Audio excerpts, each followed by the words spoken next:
Good morning, everybody. It is a rainy Friday morning. It's a lot cooler than yesterday. Yeah, 50 degrees cooler, actually. I mean, not so dumb. Not like, that's rad cool. That's sick. Like, no, it's actually colder than yesterday. Yeah. It is March the 27th, and we are live. We're coming at you. The whole team's here. Moon's back from his Disney break. Energy Disney up, vacation. dudes. Happy Monday. Happy Monday. So it was Disney and it was Universal. Yes, It's not Monday. It's Friday. We did 2 of the Universal parks for the first time ever. And we traded sides. Disney versus Universal, and holy smokes, are those 2 different worlds. Really? Oh my gosh. Both expensive though, right? Absurd. How much did you spend? Oh, how many man. people were there? You had how many in your party? There was 6 of us. Okay, 6. Ooh man, I know the price of 4. Yeah. And that's with a couple free park passes. Well, to be honest, man, I don't even know what the math is. So when we booked the Disney stuff, I intentionally tried to pay all that off as soon as I could. So whatever injuries I accrued this week, I could kind of see it on its own and pretend that it wasn't all combined. But I will say this. We spent, what was it, like $1,200 or something just for the one day to get into Universal, to get into those 2 parks. So $1,200 for the 6 of you just to get in. At least $1,200. Just to get in. Now, Damn. this is the last. Damn. This is the last day. We had 2 Disney days before that, and $1,200 was just entry. And what does that get you? That gets you what? That gets us in the park, not even early. Because if you have to stay on a Regular. Universal resort, Regular. Yeah, this is regular people. Regular with the regulars. So we're the peasants, and we're waiting behind ropes. And These stuff. aren't fast passes. This isn't The bear cut the basics. line passes. Yeah. So This is dude, all right. So I don't even. Let's just fast forward. We'll work backwards. Our last day at Universal, we're $1,200 deep already. We haven't even gotten in the just park. to get in. And we were looking at the express lanes, and they just call them express lanes. And for us, for 6, it was going to cost us $1,800 on top of that to get the express lanes, which we very promptly said, Did you ask for any of the volunteers in your party? Maybe you'll sit the rides out this one. No, you know what we said? We said, guys, we're just not going to be riding rides together. We're going to do a lot of them single rider lines. We'll do it that way, but no express lanes. Sorry, I know you got used to it a couple years ago at Disney. Things have changed. Economy's rough. Yeah, economy's tough. We ain't it's doing none of 2026, that, guys.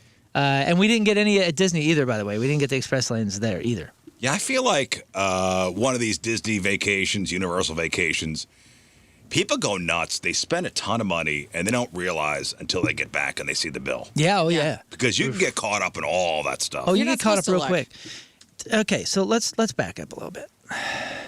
We did not reserve any dinners.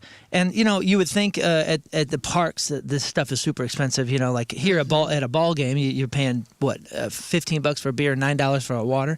You would think that's kind of Disney prices.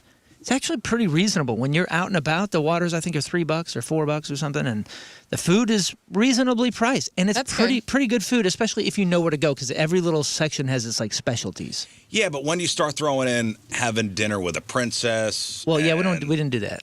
That's you're talking about the Bibbidi Bop boutiques and all that. All that stuff. All the favorite add-ons. stuff. We've 'Cause the aged- kids don't just want to eat. They want to eat with Goofy. Yes. Okay, not our kids, but yeah, when you're younger, sure. But I'll say this: they got all these specialty dining things, and the dining experiences are full-on immersive experiences. Sometimes it's like almost a ride involved, and then you're eating. We went to a basic Mexican restaurant, and I mean basic because the food was pretty basic too. We did that dinner. We did one other dinner. I couldn't even remember, but it was Italian maybe or something. And then a third one that was just the nearest sit down, and it was like American bistro. In the park? Yeah, these are in the parks. This is in Disney parks. 3 dinners total. Okay, 3 dinners total. 6 people at the dinner. Yeah. Oh, the third one was at. 18 dinners. None of you The third one was are at getting a. appetizers. Yeah. None of you. The third one was at a burger/sushi place that wasn't even in the parks. That was in Universal's the boardwalk in between the 2 parks. Okay, so it's like it's supposed to be a normal restaurant, And my dad, when he took us on vacations, it was kind of like a let's not stress the kids out about any costs or whatever. It's like, get whatever you want. You're on vacation. We're on vacation. So I try to take that and like make the kids feel good about getting appetizers. Yeah, don't worry about it. Oh, we go to this place. so cool. Oh, you want a $25 French onion soup? Yeah. Go ahead. Oh, dude. Yeah. I Go did. ahead. The only time I said absolutely not is when my son, we're at this place. My son goes, "Hey, Dad, these sushi rolls are $25, but I'm getting 3." And I go, "Nah. Nah, you're gonna start 3 with 2. rolls, man. Come on, You're gonna brother. start with 2, and after I see you finish the second cap. one, then you'll consider the third one." So he got 2, and they're giant and whatever. 3 meals, guys, cost me $750. $250 per thing. Now we did add a friend, so I was paying for 7, but You $250. added another person to this experience? Yeah, my daughter's best friend moved from here down to Florida, so she got one meal. She was there. Okay. No. Well, she was there the whole time. You paid for her entry into the park? No, she has season pass, that kind of Oh, stuff. thank But God. for dinners and stuff. Oh, God. Yeah, she was kind of toting my daughter all around That's Orlando. nice. They were hanging out, so I would buy her meals. Anyway, $750 on 3 meals. The rest of it we were scrapping. It was just like, yo, let's figure out how to eat protein Well, bars that's back not at the that hotel. bad, actually. For 3 meals, $700? Let's You learn don't how to think eat that's bad? protein For bars 40 back kids? at the hotel. You don't think that's bad? It hurt me. It hurt. $700 for 3 meals for $750. $750 for 3 meals for 6 people during each meal. That's not terrible. Oh, well, it felt terrible. Maybe that's not terrible, but That's not terrible at all. I don't know, man. It was hard to sign them. Well, good luck. You got when that Rizz money though, man. Like, Oh, come on. That's It not is a bad different- that's not bad for anybody, honestly. It is a different thing. But I will say, man, you know how we do. If we don't come back completely exhausted with shin splints and busted up feet from a vacation, then it wasn't a real vacation. Because, brother, we maxed it. Well, for that amount of money, of course you That's got great. it. We were up at 6 a.m. every day and like busting our butt to get in the gondolas and go, because we stayed on one of the Disney resorts, but it was like the farthest one. Yeah. Because it's cheaper that Yeah. way. Yeah, of course. And so we're gondoling to another resort and then taking that gondola to another resort, and then we get there. But dude, we had a freaking blast. And you know what's the greatest thing on earth is having kids that are teenagers that are old enough to kind of split off into pairs. They're never alone, but they got phones. We're tracking the phones.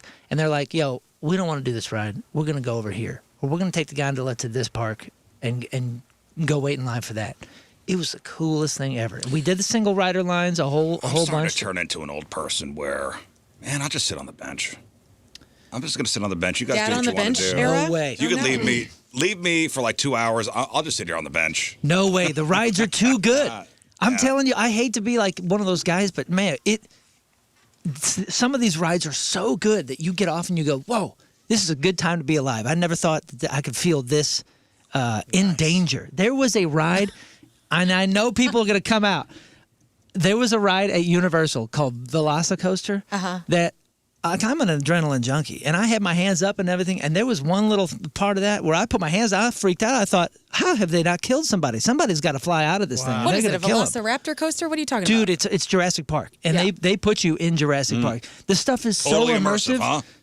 Everything is so immersive, and thank you, capitalism, because the Universal versus Disney thing is so good for the consumer. They're just trying to keep up with each other. Dude, they are one-upping, and every park has one ride that's shut down because they're replacing it with another that's going to be bigger and better than the next thing.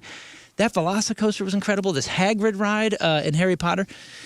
You don't even have to be a Harry Potter fan. When you walk into their worlds that they've built for that crap is so pristine and so well done That's that even great. my 16-year-old boy, who is too cool for everything, walked in and just goes, "Oh my gosh!" Like, Yeah, well, I mean, listen, this is my wife and beyond daughter are going imagination. down there at the end of April. Beyond your imagination. It really And is. that's dude. when we went last year. Welcome to a world beyond your imagination. It is incredible. Like we took the train from one park to another, and it's like full Harry Potter thing. That's a ride. Like they turn everything into a ride, Yeah, and it is so cool. My wife and daughter are going down there again. The big year-end cheer competition is down there. It's Right. Yeah, the yeah. last week of April, and so they're going. That's what I went last year.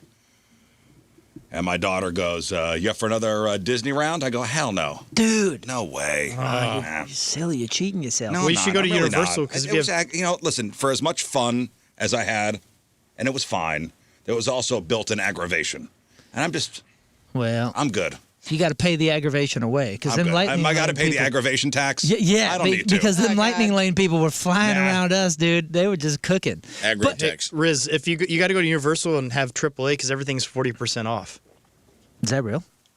I'm just kidding. Oh, I you was trying to get turd. Well, unlike you, I make my kids feel guilty about the things they order. Yes. There you go. Different parenting styles.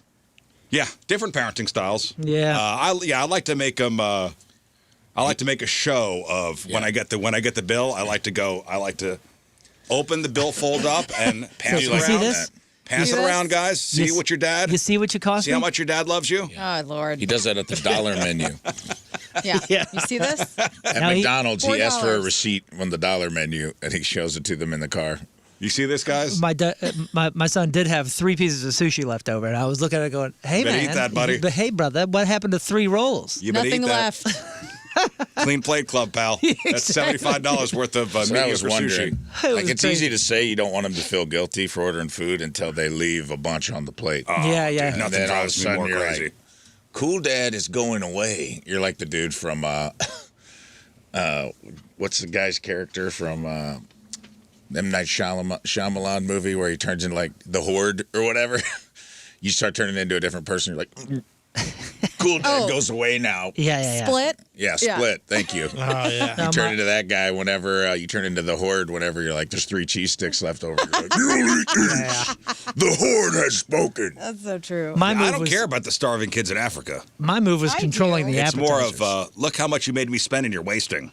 Well, so we were doing 30,000 something plus steps a day, just cruising, dude. Because we knocked out everything. We rode Tron multiple times, the Guardians of the Galaxy multiple times, Velocicoaster multiple times. Mostly because Universal has a brand new park that is like smoking everybody called Epic Universe. So we did not go to that one. What is that all about? What makes it so epic? Oh, dude, it's just Like ride after superhero ride stuff? after ride. I mean, it's just the immersion. I'm telling you, you would have a blast. It is. So these coasters are so crazy. I'm still 618. mad they took the Aerosmith coaster away, so It's I'm never something going else. back. No, you're not. Like, I'm telling you because they're going to replace it with something twice as fast. No, they did, and listen. I was there when Aerosmith opened it up. Well, maybe That's maybe cute. it'll be the I don't know some other theme. No, it's the Muppet ride now. Now it's the Muppet ride. They took Steven away, and Joe Perry and Tom Hamilton and Brad Whitworth. And listen, that was a cheesy ass ride. No, it was not. It was a good cool. coaster, but it was cheesy. Thank God the on presentation. YouTube somebody did a point of view from riding the Aerosmith ride, so I can ride it anytime. Oh, in my house, yes, you know same what I mean? thing. I do VR headset Well, on the go- weekends on the Aerosmith ride. That Guardians of the Galaxy one is a rock and roll one. They have 6 different songs, so it's That's kind of like cool. you Yeah, try that's to collect cool. them all. That's cool. I'll never do it again. I'll tell you what, though, my wife will never do. So here's the new thing. So they combine it with crazy adrenaline roller coaster that they're just trying to just make you feel like you're going to die, mixed with these immersive things that are giant in giant buildings, and they're like a mixture between like roller coasters and virtual houses? experiences. No. So they'll put you in a car that will do near everything, almost flip you upside down. Huh. But they throw you around inside of a building into these immersive screens. Remember the Yeah. old Chevy show at Six Flags where it felt like you were on a roller coaster, and then you're on in a plane and you're flying through the mountains, and I kinda it remember gives that. you the feeling that Yeah. you're there, even though it's just a screen. That's what it is. It's a mixture between a roller coaster and these screen experiences where, it's throwing you around. So much, in fact, that Mallory puked. During the in the We came out of it, dude. We came out of it, and she goes, and I was like, whoa, you gonna puke? do it outside. Find a bathroom. She walks out, and there is a bench to the right with 3 other moms throwing up. I want to know somebody. Dude, so she just spills lunch right there, and then we go to the Minions one, and the Minions one is similar. You're in like a car, and there's a giant screen. Yes. And she goes, oh no, and she starts reading the signs then, and all the signs say, don't do it if you're pregnant, don't do it if you're old, heart conditions, this and that, and she starts noticing. When you buy a red car, all you see is red cars. Well, when you puke, all you start seeing is the motion sickness warning. Yeah. So every ride has one of those on it. So then she became real, once bitten, twice shy kind of Yeah, thing. skittish. She was like, oh, motion sickness. Great No, I'm White? not going to do this one. I wish I wish you would have done it during the ride, so they would have had to have shut it down. Or a photo. That happened with me and you. Action shot. me and Sam went to Mr. Freeze, had a great time. Oh, don't. Somebody puked after it. Don't even start there. You have to start where it is. I waited for an hour for Mr. Freeze. Rizz and Sam somehow come up the exit. I don't know what pass they bought. Right. But they skip the line, and they get in the car right before me and my kids. Just coincidentally. sounds We didn't right. even know they were at the park. And I was like, what are you doing? He goes, oh, just, you know. So VIP. The Rizz pass. He VIP Rizzes me. He walks right into the ride, does the ride, and I'm next. And then it comes back, and he goes, oh, the dude in front of me puked. And they shut the ride down. Ride Great. shut down. Shut the ride down. He took my spot, and then they shut At least the you weren't on ride puke down. ride with the puker. Did it get it on you or anything? No. Was it somebody behind you? What would have been funnier is if I made the guy puke so he couldn't get on the ride. Yeah. All I know is we didn't get the ride, If Mr. if I made him throw up so Moon couldn't get it was my spite ride. Right. Well, listen, you're back. Florida, wonderful, wonderful state. I'm sure. It was great. Let's rework an adjective. Wonderful. Like the wonderful. park is wonderful. Wonderful What place a mess. where I will be retiring. Which, by the way, speaking of that, I did watch the last episode of Neighbors last night. Oh my God! Right. And Oh, and yes. Tim, I was like, sit down and buckle up. We're gonna watch this. The guys want us to watch it. Whoa, indeed. Titled "The Man in the Yellow Bikini." Oh man. His I watched it too, balls. The It was nudist the man in the yellow thong. community. Him living across from the church. I mean, the whole thing. Writing his Chef's kiss, exercise. right? I'm not going to say too much because people do need to endure it on their own. You could say whatever you want, and it still will not describe what that episode is. It was insane. Have you seen the last episode of Neighbors? No, you were texting me in the airport about it. And I said, any Florida stuff? And you said, dude. Dude. Yes. I'm Big time. telling There you. is Florida stuff. I'm telling you. You don't even. You just skip to the end. Tim you skip couldn't to get the last over- episode. Tim could not get over how it was filmed because differently than the episode I had watched before where it's two neighbors sparring, this was like a biography of Yeah. this man. One dude. Like a documentary about this thonged man. And The world is his neighbor, for real, and he is mad at all of them. he was so angry and They fascinating. did save the best for last. Yeah. Very Honestly, a impressed. lot of old guy dong. Tons. Ton. And old tatas as well. When he gets to the nudist camp, it's like everybody's out. Everybody's out. Oh, as soon as he walks into the nudist camp, he's naked. I had not seen an old ball sack ever that old. And I was like, oh, okay, so that's like what happens. Okay, cool. Like there was like a man that had, I guess all of his like gray pubic hair had like fallen out. And he was just like raw sacking Falling his out. life. They shave down. Do you think? Yeah. See, in my head, I was like, oh, he's balding. No, I think they all. So old. I'm not sure that's how it works. Never heard about no pube gain. Yeah, I ain't never I seen think that. it's. I think that's either you're in or you're out. Yeah, I mean, think they don't all know. shave down. Maybe we. It was so maybe wrinkly. we Like, just how don't do you know. shave that? It was bizarre and He fascinating. probably lasered it or dunked it in some Nair or something. And the young chick, Yes. who was clearly a lot younger than everybody else on that nudist colony. Yes, it was interesting. It was, dude. I watch it this weekend. Watch it. I Like, don't if know. You gotta. If With the you kids. It's love- yeah, 38 watch it minutes. with It's the kids. 38 minutes. A pure pandemonium. Which I wish I had another hour of that. Yeah. Just Dang. that guy. I wish I would have watched that last night. I didn't think about it. We watched that 12 Tribes cult thing done by people. Have you seen that? No. Oh, boy. No, I watched the Chili Peppers documentary on Hillel Slovak yesterday. I'm halfway through That was that good. too. That was good. If you're a Looks Chili Peppers great. fan, it's really about the beginning of that band. Right, the origin of Chili Peppers. It's on Netflix. It's a Netflix. I don't It's a understand. Netflix joint. I don't understand why the band didn't sign off. I guess because it's so focused on Hillel that like they're like this isn't the authentic authorized Red Hot Chili Peppers. No, doc. I thought that's what they wanted. They wanted it to be about Hillel. Oh, so they didn't want it to be focused on them at all. They Okay, that wanted it to makes be more sense. solely on Hillel, Right. not the band itself. I don't know. I thought it was well done. It is very well done. And they bring John Frusciante in at the end. Oh, you didn't. I haven't you're not- gotten there you're yet, not up but there. thanks a lot. Yeah, it's good. Okay, fine. Watch it. Yeah, it's good. Neighbors, final episode. Chili Peppers So good. documentary. There's the one scene where he's got the massager. Oh my god. Oh my god. That was so awkward. I Oh, was that was like- hilarious. Because you don't know brother. what's happening. You're like, is he Oh. Close having that door. And I go, what? No. Oh my. He's got like one He's of those. looking at pictures the of gun. his parents. What? Yes. He's showing the producer pictures of his parents, but also getting a little loose with the massage gun just in front of the you know, film and you crew. know the And massage gun, accidentally- the handheld massage gun. Yeah. Oh, a Theragun? A Theragun. Yes. And he had to He's remind there- himself that there's people around him. It was very intimate. he like grazed his nuts He with the grazed thing. his nuts and Oh, then, and what got a an little idiot. excited. and then he went, feels "Ooh, good. that feels good." And then he said it closed out the door. loud. I know he's like saying all the inside and he's stuff. kept it on there, and it's okay. This is such a small sliver of what you're about to see.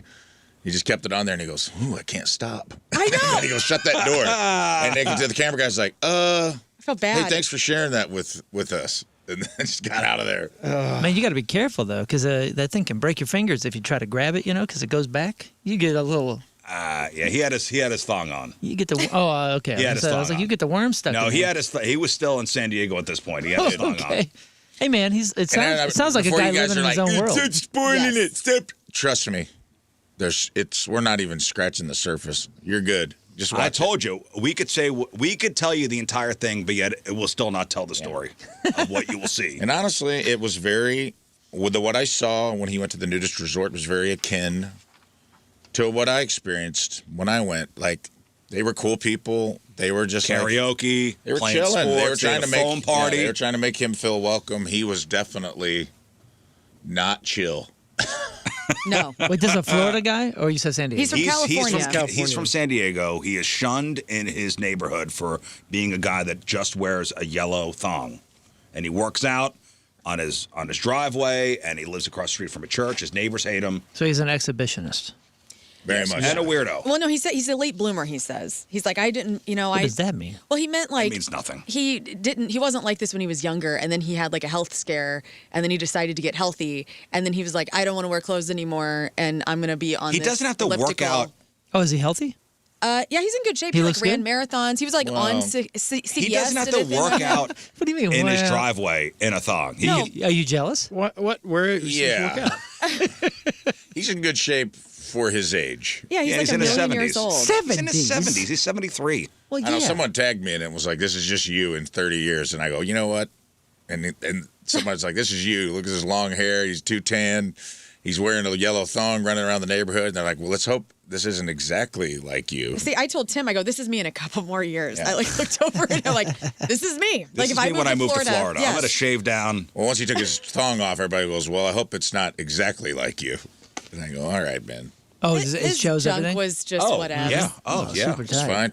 All right, It was fine. I'm watching this with His Mallory. junk wasn't the worst junk of that experience for me last night. Can I just say, like, there was one, and it's not his fault. He's just super old. He's like 100 years old.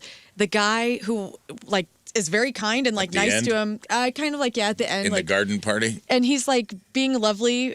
I was like, yeah, that guy doesn't have good junk. But the main guy, it's fine. It's fine. I wasn't, like, It's appalled. fine. It's fine. I don't know what that means, but yeah, Doesn't it's fine. have none of good it's junk. good. What a reveal. All right, just watch it, and then I want everybody to give us a full report next week. Okay, that's your homework this weekend. There you go. Yes. If you have not seen it, Neighbors on HBO, final episode. Skip everything else. Go to the final episode. Let us know what you think. That's right. Hey, making the making the rounds on social media, and I saw this yesterday, and I didn't know. Are all courts doing these Zoom courts now? Probably to get things moving, maybe. Yeah. Maybe that's what it is. Like, I guess in some jurisdictions, you don't even have to go to court anymore. You could Zoom into the judge. Yeah. Do they do that here in St. Louis or the county or St. I've Charles? never heard of anybody doing it here, so I don't know if it happens in St. Louis. Maybe like really high trafficked places. You would think by now we'd all know the golden rule of Zoom. If you're appearing in court, don't be behind the wheel. Like, don't be driving and doing court at the same time, right? I think that would be. We see this video every time. I think that would be pretty common sense. But apparently, this woman, Kimberly Carroll, did not get the memo, or she did, and she thought she could talk her way out of it, because the video of this is hilarious. If you Listen. could pull up the video of Kimberly Carroll. Time is money, okay? And I ain't got time to just sit there on a Zoom call for you, Your Honor. So this started with a boring financial dispute. This Kimberly woman is facing a default judgment for about $2,000 owed to some creditor. She was late to the Zoom call, and when she finally popped up as a generic iPhone, the judge asked her, "Hey, turn on your friggin' camera." And that's when things got messy. So when the video flicks on, Kimberly is clearly sitting in the front left seat of a moving car, the driver's seat. And here's the video. You cannot be driving, ma'am. What are you doing? Come on. I'm not driving. I'm a passenger in a car. Okay, I'm not driving. I'm not driving. You're driving. You see the wheel. You are clearly. You're looking at the road, lady. You are clearly driving. She's in Europe. You are clearly driving. I'm not hearing cases with people driving or as passengers in cars. I'm sorry, I have an emergency. I'm going out of town for a family member, but I will have my driver pull over. Hang on 1 second. I'm sorry. I will have my driver Oh, my pull gosh. over. You're the driver. You're the driver. Is she pretending to talk to the driver? Yes. That's You can see her arms excellent. moving. Great. Yeah. I love Driver. her fingers go across the screen. Yeah. Okay. Again, the She's judge could see her. You'll see her next year on the new season of Neighbors. Yep. So. I didn't know that I wasn't allowed to be in a car, but hang on 1 second. Am I crazy, or does it not look like you're driving that car? I'm not driving the car. I'm a passenger in the car, sir. I'm checking What my side mirrors. of the car are you on? What side of the car are you on? Good question, Judge. Great question. Good question. Because if you're on one side of the car, the seatbelt comes one way. Right. If you're on the other side, the seatbelt goes the other way. Yes. Objection. It's a reverse camera. I am in Britain, sir. I am in the UK. What side of the car are you on? I'm on the left-hand side. Oh, How would you be on the left-hand side if you're a passenger in the front seat? Am I missing something? Right-hand side. I'm sorry. I've been sitting in a room. I didn't know. Okay. I don't know my Okay. rights. Okay. Clearly, you are not on the right side of the car. Again, the whole seatbelt situation. Yeah, the if she said she seatbelt's was in coming a off of minivan? the... What'd you say, Scott? I'd say if she said she was in the backseat of a minivan, yeah. Just say I'm in a bucket seat right behind the driver. yeah. I'm sorry. I've been sitting in a room. I didn't know. Yeah, the seatbelt's coming off of the driver's side. Right? You know you're lying to me, right? No, I'm not, sir. Let me see the driver. Let me see the driver. Hang on 1 second. Okay. Now, She puts a now- mustache on. Put your hair in a ponytail. Hi, I'm the driver. Talking to Terry. I'm driving her Driver, around. where are you going? Why are you running away? Kimberly, get me some Gardettos. Driver! While you're in court, get me some chips. Judge, She's you're not going to perjuring believe herself. this. She's straight up lying about normal stuff you can see. I was Oh, worried no. my driver didn't have a license. Uh-oh, who's driving this car? Nobody. It's a self-driving Uh-oh. car. My That's driver what just she ran said. away. Self-driving, you at least could lie, because then it's like, how do you prove? You know? Well, what It if she just just shows a quickly picture draws a of the mustache gas on station attendant. This is my driver. Like, he's clearly Taking the bringing trash someone out. out. You're buying beef jerky from him, ma'am. No, this is my driver. This is the steering wheel. That is a cash register, ma'am. That's Well, ridiculous. I mean, and the judge is getting more and more angry. Hang on 1 second. I have to ask their permission. Now. hey. They don't want to be on camera, Your Honor. Do you want to be on camera? I don't want to be on camera. Don't show me. I've got warrants. I'm in witness protection. I don't want to be on camera. She doesn't want to be on camera. To ask their permission. Now. Oh my God. Oh, my God. Oh, you're not in the you weren't in the driver's side. You think I'm that stupid? I'm going to go ahead and enter a default judgment. Our paperwork says that they can't drive. Does it not, Jennifer? Oh, my gosh. I'm sorry, Your Honor. I took a breath in and started choking. Well, I don't know, Your Honor. I'd have to look at it again. I haven't looked at it in a while. And that's This woman. That's the clerk, by the way, who's choking. What kind of kangaroo court is this guy running? This He's got to I be don't so know, mad. man. You got the clerk who's choking. I'm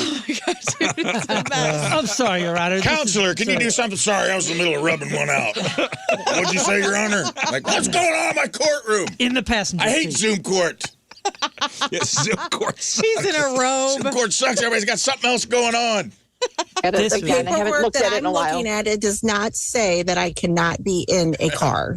I'm entering a default judgment. You lied to me. Judgment 1921-85. Send me your counsel and put in there defendant was not available at the time and then was driving a car and telling the court she was not. I'm entering a default judgment. Yep. So she lost the case. Da Bears. The Bears, indeed. She lost the case. she'll get him next time. Since the clip went viral, Kimberly has issued a statement. She admits she exercised poor judgment and panicked in the moment. But she's also pushing back. She feels the situation has been blown out of proportion. I mean, he was a little aggro, I guess. What? I mean, He no, was he wasn't great. judge. no, I understand, but like, is there a thing about driving? Is there? Well, Well, she is not allowed to drive. That was No, the no, whole no. thing. No, the No, court no, is no, the no. court is a financial thing. Yeah, that's what it sounded like for a second, and then they reiterated that she was asking if she wasn't allowed to drive during the court. Even if she Well, you're not allowed to drive and FaceTime, which she was doing. No, she wasn't because she was on a phone call, and they said turn your camera on. So they were the ones that decided to FaceTime. now either way, need to be her team. Even if it didn't, I'm just Even if saying. it didn't say you can't be on driving while zooming, you shouldn't lie to the judge. And That's where she goofed it. That's where you messed up. That's where she could have goofed just it. pulled over. She could have just said, "I'm driving," and pulled over, and that would have been it. Right. She panicked, though. She panicked. She says that turning a human mistake into a public spectacle, that's hurting her reputation and livelihood. Okay. This woman takes no accountability for anything. Yeah, if you have a court date on Zoom, maybe find a stationary chair. And then maybe don't try to lie to the judge about what side of the car the steering wheel was on. I don't know. That was a couple of mistakes were made during that court hearing. Yeah, it's a prime example of just don't lie, and you don't have to clean up your story. My favorite part was at the beginning when she goes, "No, I'm not." You cannot be driving, ma'am. What are you doing? Come on. I'm not driving. I'm a passenger. I'm not driving. I'm not. I'm a passenger. I'm not driving. Let me talk to my driver. Did you call it a kangaroo court? Well, speaking of kangaroos, Okay. there's a kangaroo on the I thought you loose. were going to tell me, like, that's not the preferred nomenclature No, anymore. no. There is a kangaroo on the. Canceled. There's a kangaroo on the loose up in Wisconsin. What? The Roos are pissed. Yeah. Apparently, this kangaroo, What's his name? Chesney. Oh, Kenny Chesney's kangaroo? Chesney the kangaroo No excuse nation, dude. pulled a full-on prison break from a petting zoo. Cool. It's a gray or a red? I don't know, but it's wearing pants. Cute. What? They got pants off of them. They got these giant legs and butts. Dude, it's wearing pants. How you got the pants on them not. things? They're flyaways, like they're terrorists. I'm not lying. Chesney apparently got spooked on Wednesday, decided to bolt. According to the sheriff's office, he was last seen bouncing through the area like he's training for the Olympics. He's been spotted heading in a couple different directions, meaning the little guy's covering some serious ground. If you see a photo of Chesney online, he's usually looking pretty dapper. He wears jeans. Okay. Well, that's cool. And you know what? What a big week we've had for animal escape. I'm all for it. The beagles getting taken out of the research study, the puppies getting out of the meat truck in China, and now the kangaroo with jeans getting out of the Kangaroo petting wearing zoo. jeans. Oh my God! I love if it. I see a kangaroo wearing jeans, Yo, no wonder You're trying to coming get home out. with These me. jeans, they're a bit too small. the jeans. Yeah, that's not appropriate. They're not. They're not Rafe, really those are fitting booty this little shorts, guy. baby. If you see a kangaroo wearing jeans, He's getting in my car. he's immediately. right. It's a little I'm diaper. popping the hatch. He's in. You're mine now. Yeah, this is Oh, what, dude, a sweater? I see one in a little red turtleneck like that. That guy, if I see a kangaroo who has a hoodie with a second pouch with the little pockets in the front, I'm like a two-pouch man, you're getting in. Oh, man. So this is a baby. You live with me now. So cute. So this is a pet. It's at a petting zoo. Well, yeah, but I mean, look, they're keeping it in a house. That's why it's got this thing, the diaper on. No kanga diaper. Sweet Yeah, guy. that's crazy. Oh my God, it's a little denim diaper. Look at that. Yeah, that's for a That's- baby. He's outgrown this. He needs some pull-ups, you know. Oh my gosh. Oh, He's my a God. telling you, big man. Roo Sweet now. one. I'm a If big I'm Roo, driving, look what if he I made his can way do. down here, so Wisconsin, it's not that far away. No, it's not.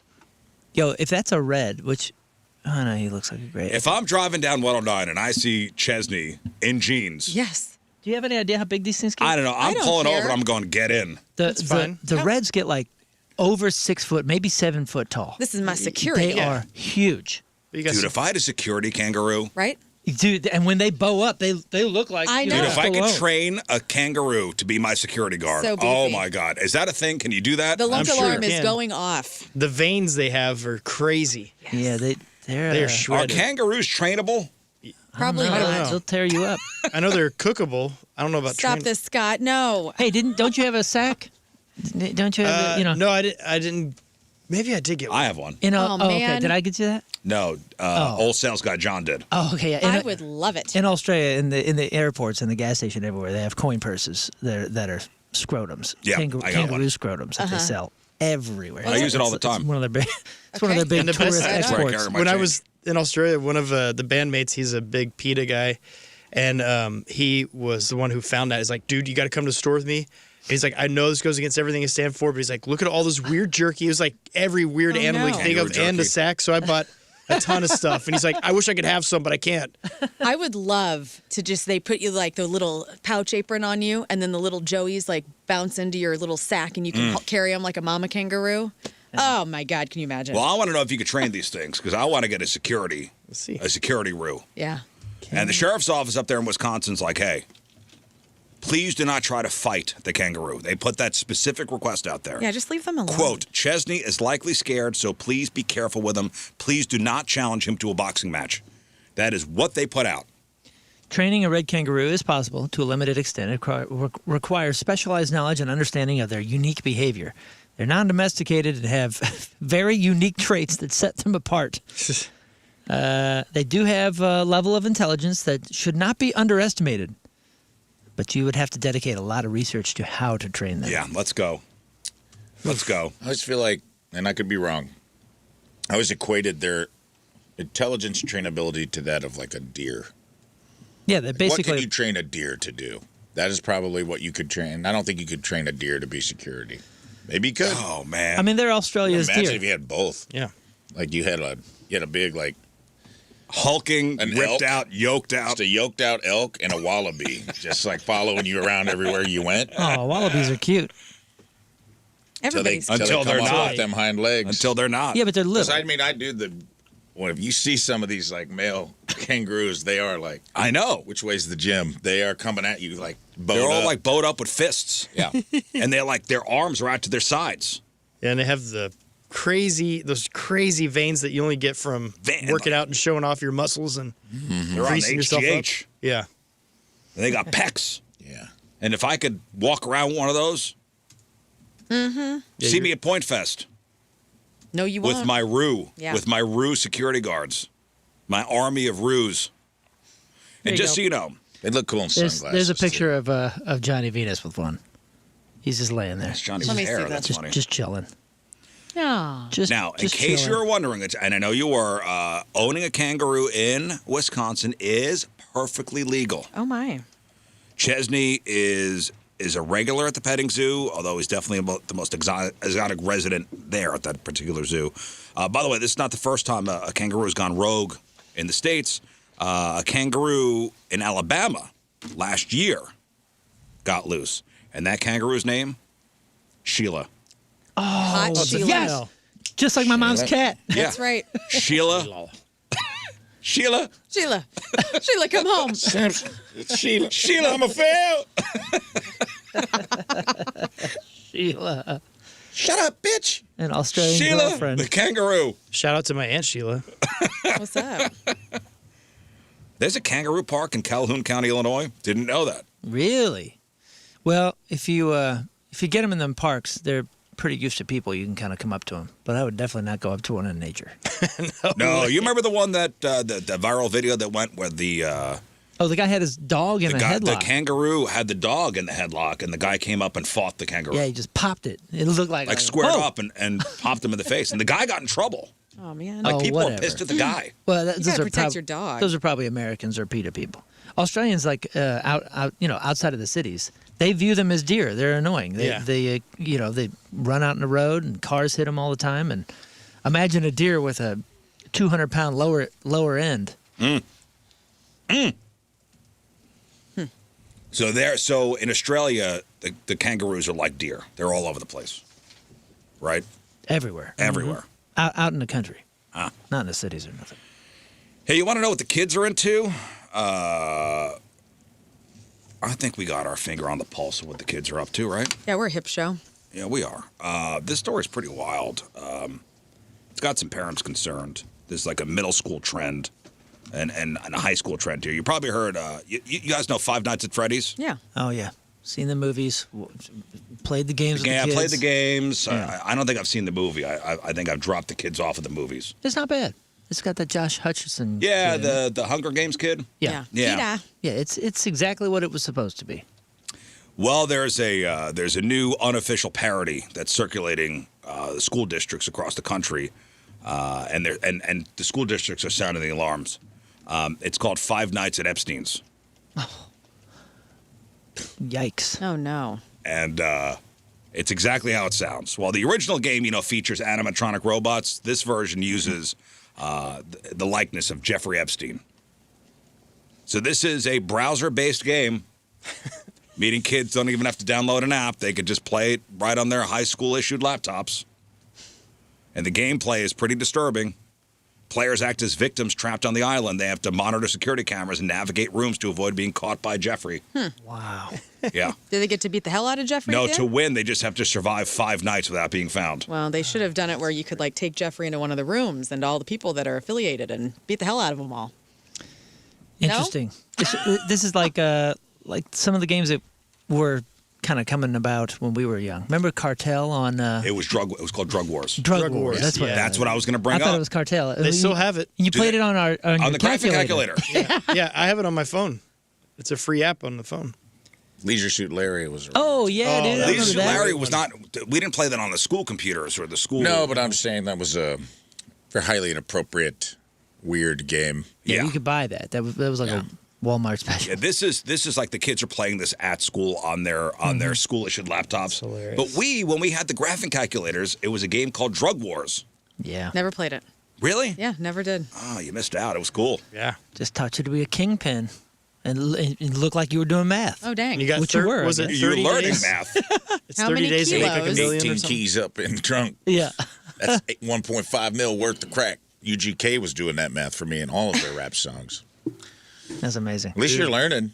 Yeah. Yeah, I love those days when you find out the heroin was flooded in market, so it'd be like $3,000, and you buy a ton of it, then you sell it the next day for $22,000. Yeah, all the kids talking about heroin in English class. Yeah. Excuse me? Drug Wars, the video game. You know how they get that in here? Cocaine, heroin. It was a turn-based strategy video game in which the player assumes the role of a drug dealer. Uh-huh. And it was the premise of the game is that the player is a drug dealer living in New York City, and the player travels around various neighborhoods such as Manhattan, the Bronx, and Brooklyn. The player also buys and sells various drugs such as cocaine, heroin, acid, weed, speed, and ludes. The ludes even, wow. Traveling from one part of the city to another takes one day. The goal of the game is to make the most money in the given time of 30 days. You begin with $2,000, 100 spaces in your trench coat, so you can only hold so many drugs. Uh-huh. And by the way, this was all on your graphing calculator that you were given. That's wild. I don't think I was in a class high enough to have a graphing calculator, so that's probably why I didn't get to play this drug lord game. Your Bummer. Texas Instrument. Man, speaking of Epstein, the kids now. Oh, tell me they got a ride over there. Yeah, it's Disney's Epstein Island. Disney's I knew it, Epstein Disney. Well, what I'm saying is that They converted It's a Small World into... the Epstein jokes have gone into the teenage land now, and the boys, basically, anytime we needed to gather the family, the boys in the middle of Disneyland or Disney World would scream, Epstein family, Epstein family. Just to see who would look. It was, honestly, it became funny. So that's what the kids are playing. 5 Nights at Epstein's. Oh, that is great. That's wild, man. I don't know. I'm all about making fun of stuff in the zeitgeist, but my lord, dude, it's sad. That's a bridge too far? I don't know, man. I guess that's what we have to do. Since no one's going to be prosecuted and nothing's actually going to happen, we have to process it as a society some other way. Well, I guess you go to TikTok or Instagram, and it'll give instructions to the kids on how to bypass school internet filters and access the site. Mm-hmm. And they're just playing on their school issued laptops. I found it. Yeah, I mean kids will always find a way. I just made it to level 2. You survived the first night. Life. Watch out for finds a way. Ghislaine. She comes out of nowhere. Yeah. They really missed it. You can't beat the hell out of anybody. There's no violence at all towards the predators. It drives me nuts. No. They missed an opportunity No. to make Big this time. really This fantastic. should have been the new Rockstar game where you go to. Well, we did Child Predator Island. That's what it should be. Yeah, absolutely. It should be where the child predator thinks they're going to Epstein's Island, but it's an island where they hunt child predators. That's the game I want to play. Yeah. Well, just like 5 Nights at Freddy's, you don't fight the animatronics. You just try to survive. Uh-huh. So that's the play. That's the basis. That's the play on this 5 Nights at Epstein's. Ask your kids if they're playing it in school. Yeah, and then talk to them about stranger danger. Another thing, and this is more serious. This is some heavy news coming out of the St. Louis County Department of Public Health.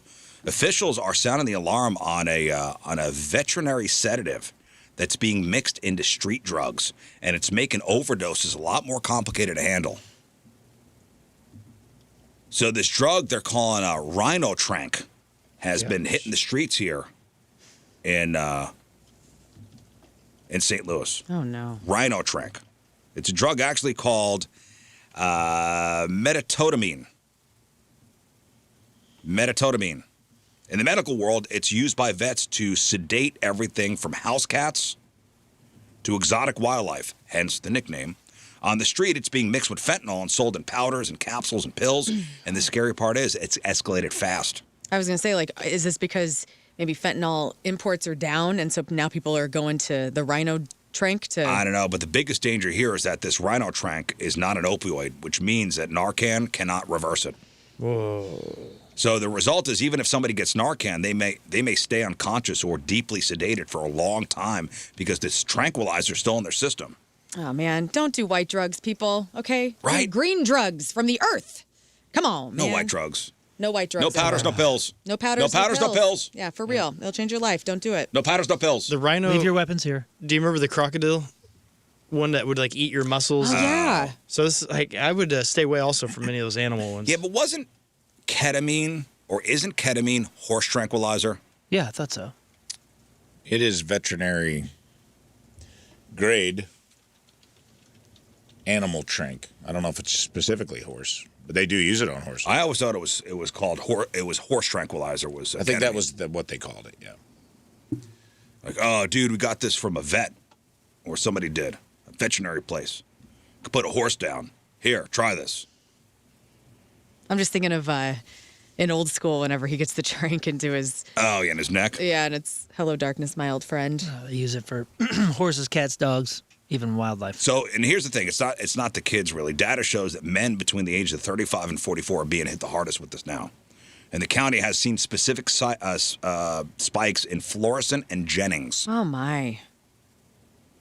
And to make matters worse, they also found nitazines, which is an opioid that could be 5 times stronger than fentanyl, in the wastewater at some local schools, including Afton and Valley Park.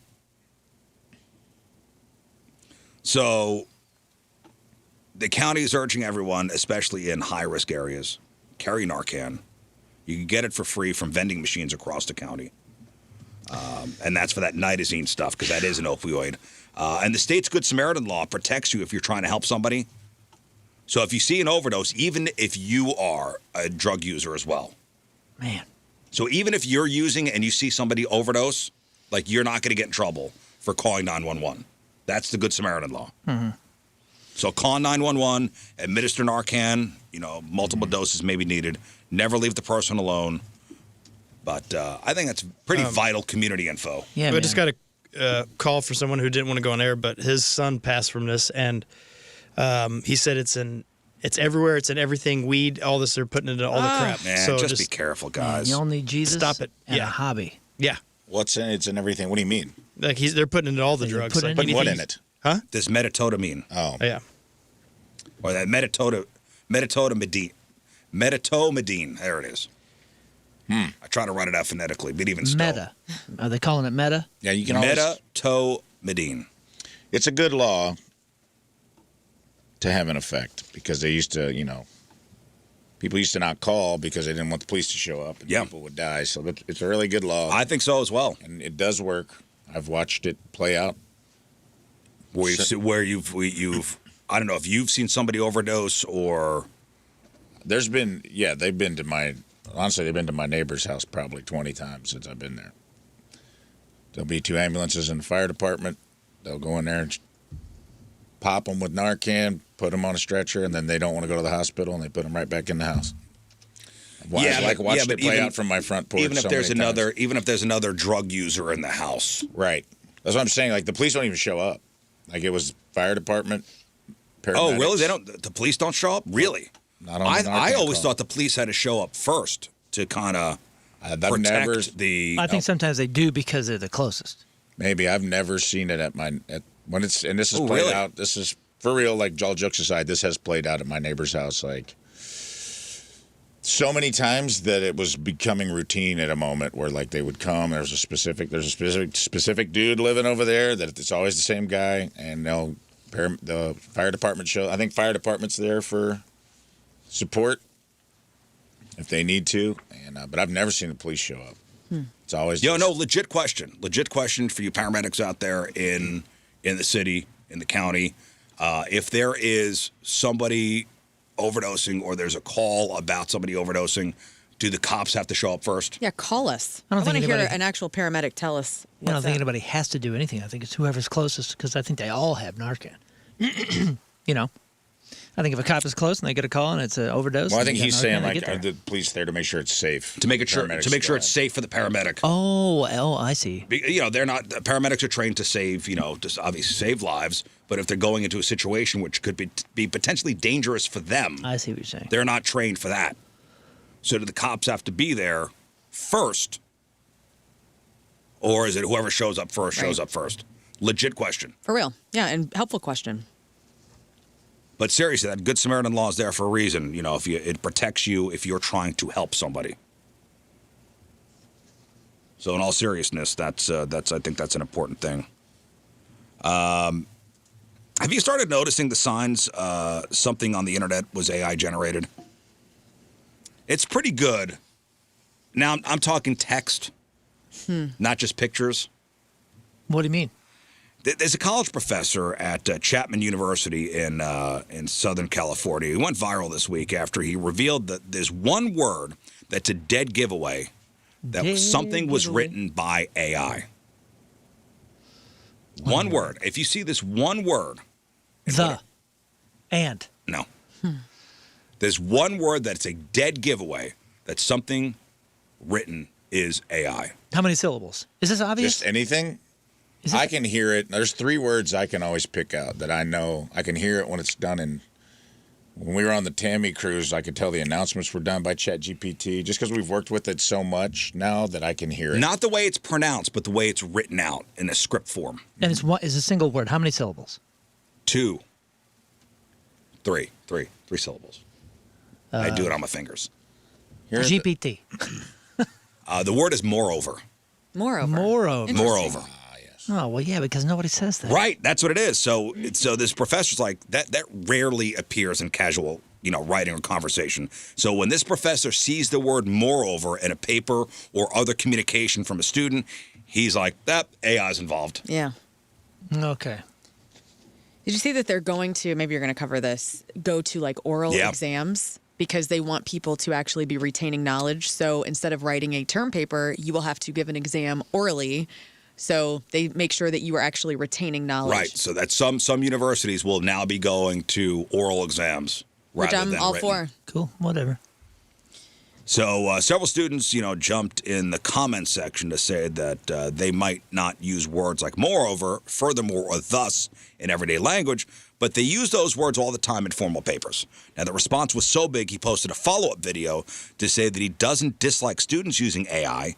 They just shouldn't be lazy about it. Mm-hmm. So it's okay to use it as a tool, but don't be fully reliant on it. He also revealed a couple other additional words that he's seen big uptick since AI started writing papers. Can I guess? Yeah. Questionable. Chaos. Regret. Delve was one of the words. Okay. Let's delve into this. And tapestry. Ah, tapestry. Carole King. Tapestry. It is. There's certain adjectives that and they're out of place. When I hear them, I'm like, AI, brother. AI wrote that. It'll be like, welcome back to, especially if it's done in a comedic way, I can hear it. Especially if it's supposed to be like tongue in cheek. Yeah. That's AI's, my job is safe because AI shorthand for comedy is very Not great. repetitive. Yeah. You can hear it. There are certain phrases, and it's also the way the phrases are said. There's like a certain rhythm to it. I bet you can hear it too because Moon writes songs, and I'm like, you can hear You can hear when something's like rhythmically off and it doesn't sound like the way a human would talk. Yeah. Well, yesterday we were talking about, phobias when it comes to robots. Mm-hmm. If there's a humanoid robot, there's actually a term for being scared of it. Is it robot phobia? Robophobia? Robophobia? I forget what it was. But people are feeling sympathy for poor, hardworking delivery robots now. So earlier this month, there was a 78-year-old DoorDash driver went viral because he was struggling to make it up the stairs of a porch. You see that? I did. And He and his wife. They started a GoFundMe to help cover his wife's kidney medication. They got $1 million I know. out of that GoFundMe. It was so great. And it's human to feel. It's an old man, and you could see him. He's really struggling. Sir, you should not be driving for DoorDash. No. They had been retired, and then his wife was sick, and the cost of her stuff went up, and then he had to come out of retirement, and they would go on drives to deliver DoorDash meals together. And this woman saw him and was like, "What's your story?" And I told her, and then she's like, "Absolutely not." And she started that GoFundMe, and $1 million. And now he's They an got old $1 million millionaire. bucks. It's amazing. And it's human to feel empathy for him, Yes. right? But now there's a report that people are also feeling sympathy for poor, hardworking delivery robots, especially if you see a robot struggling. I know. Now, an expert says this is not as crazy as it sounds.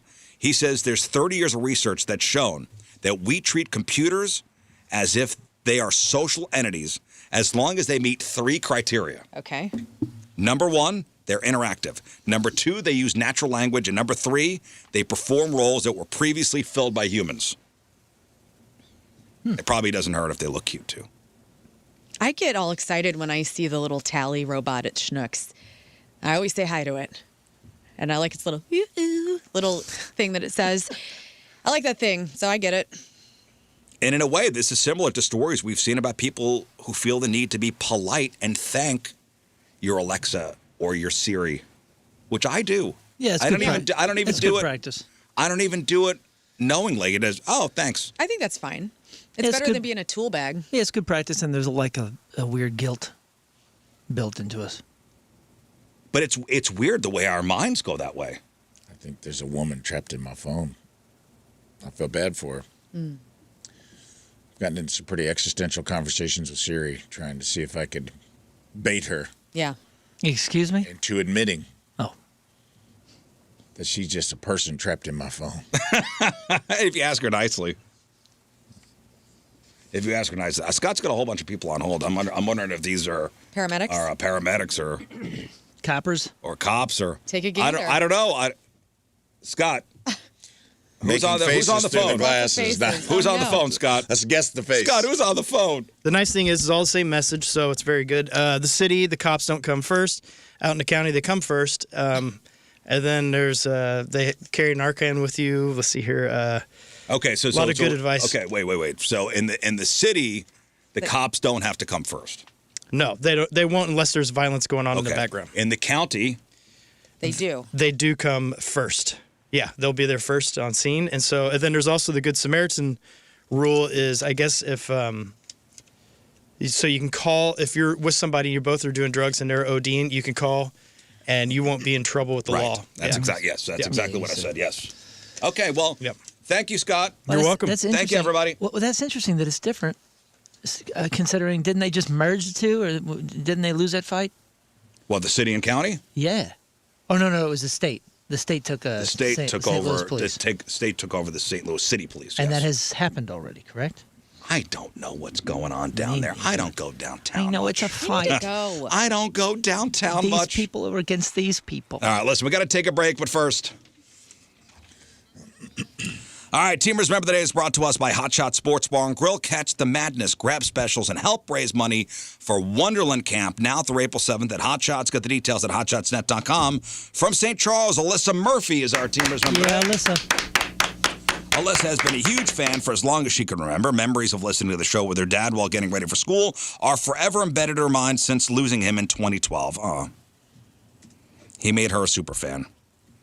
I love Rizz's witty comments, Lern's kindness, Rafe's goofy jokes, and especially when he randomly breaks out into song singing. It cracks me up. Moon's fun facts on random stuff, and King Scott's commentary and beautiful hair, obviously. Thank you, Rizz Show, for spending every morning with me since I was a kid. Y'all are family. That's nice. Alyssa Murphy from St. Charles is our Teamers Remember the Day. Get super sweet Teamers Remember the Day soccer jersey. Get yourself signed up. 1057thepoint.com/teameriz. All right, welcome back to the program. Phone number 314-624-3833 or 618-398-3833. The Schreier Air text line, 314-649-DUMB. The Bud Light Studio Cams, 1057thepoint.com/Rizz. The socials at RIZZ Show. Your emails, RizzShow at 1057thepoint.com. Rafe's E-Memoriam coming up. I think we'll play, what are we going to play? Read My Lips. Later we'll give away some fabulous prizes. Point Fest tickets, Daniel Tosh tickets, Rafe Williams tickets, Urge tickets. You guys watched the baseball game yesterday? No, but I heard good things. Oh, my God. Nobody knew where to watch. I did see everybody, even though we incredible comeback. My mother is, I'm in such deep trouble. Oh, no. I saw a lot of Facebook posts, people having grade A meltdowns about ML, like, cool, man, opening day, have no clue how to watch my favorite team. Yeah. Dude, I got Spectrum still, so it was fine for me. We gave everybody the channels yesterday, but a lot of people didn't get the memo. It was a nightmare. And the app is so stupid and so not intuitive. And the whole thing is like, you just look it up and it's like, go to cardinals.tv. And my mother, who's 82, is like, well, what does that mean on my TV? How am I supposed to do this? So then she calls me, and I just landed. And I'm the one that took her off of cable and got her hooked up with this thing. And I was like, yeah, they went to MLB. So as long as we subscribe to the MLB app. MLB.tv, right? Right, but it's also Cardinals.tv. Because if you go to MLB.tv and you get that whole thing, you can look at every game. And we had it up, and she's like, oh, cool, it's the Dodgers game. Thanks a lot, son. What am I doing here? Oh, and then she goes over to the Cardinals, and it says blacked out. So they black it out on the... So then you have to have a different package. Dude, it's so dumb. The Cardinals, you guys botched this so bad. I have a resource, though, because the MLB, they put out... Like, you can go to MLB.com, I read, and you can see, like, all of the different games that you need, because it is so convoluted, and they understand that. So essentially what they're doing is... They have decided to put NBC, Amazon Prime, ABC, all this stuff. And so they launched MLB.com/watch, where it will clearly show what networks or streamers are showcasing each game. So MLB.com/watch.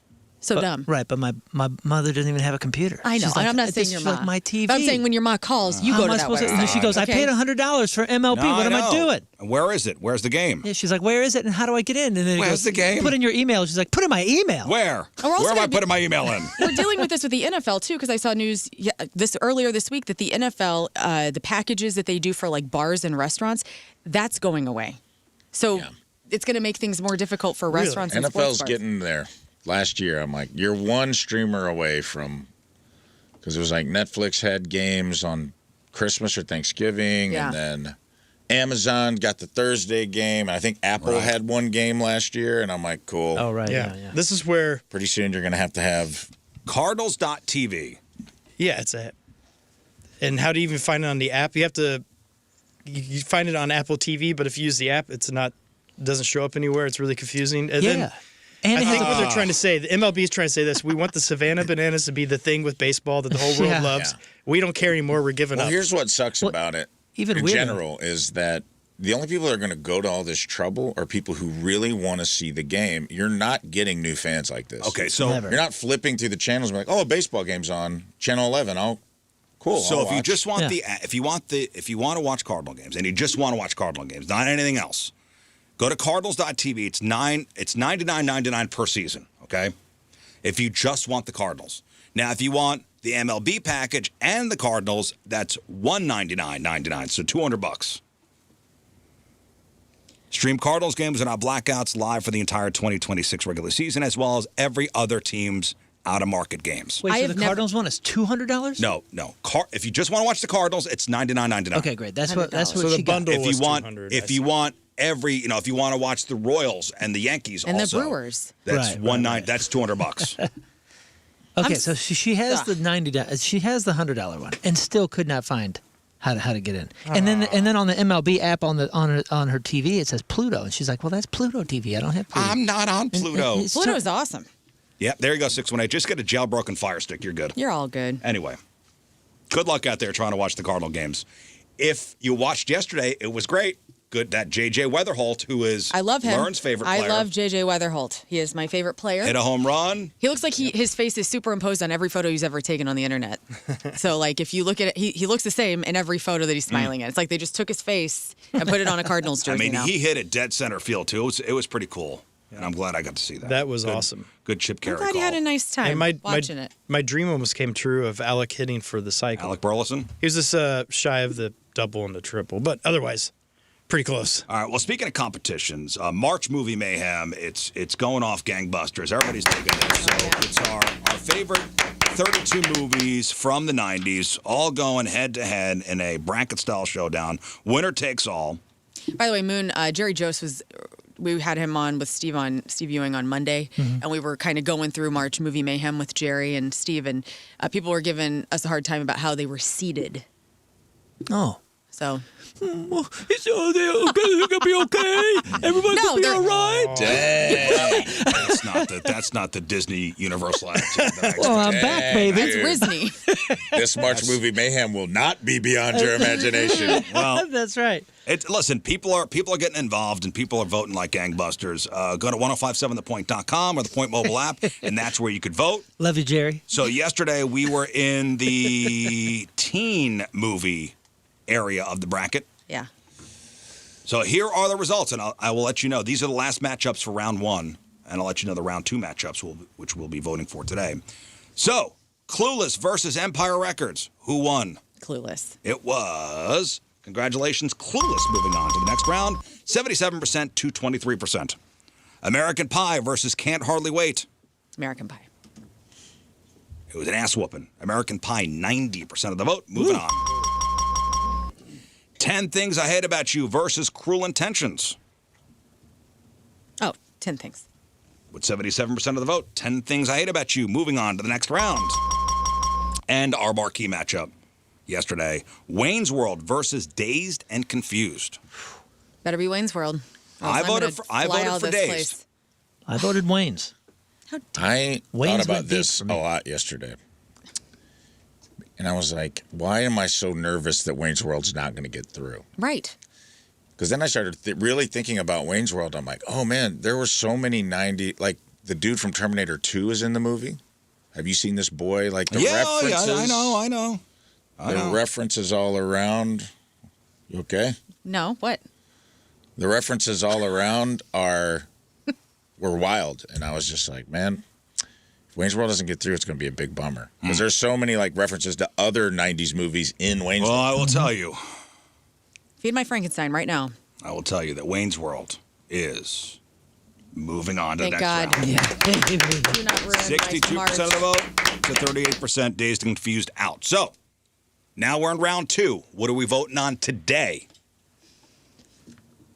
Remember, 1057thepoint.com or through the Point mobile app, all sponsored by Amco Ranger and Cantor Injury Law. It's Scream versus Seven. Scream versus Seven. I want your votes. What do you got?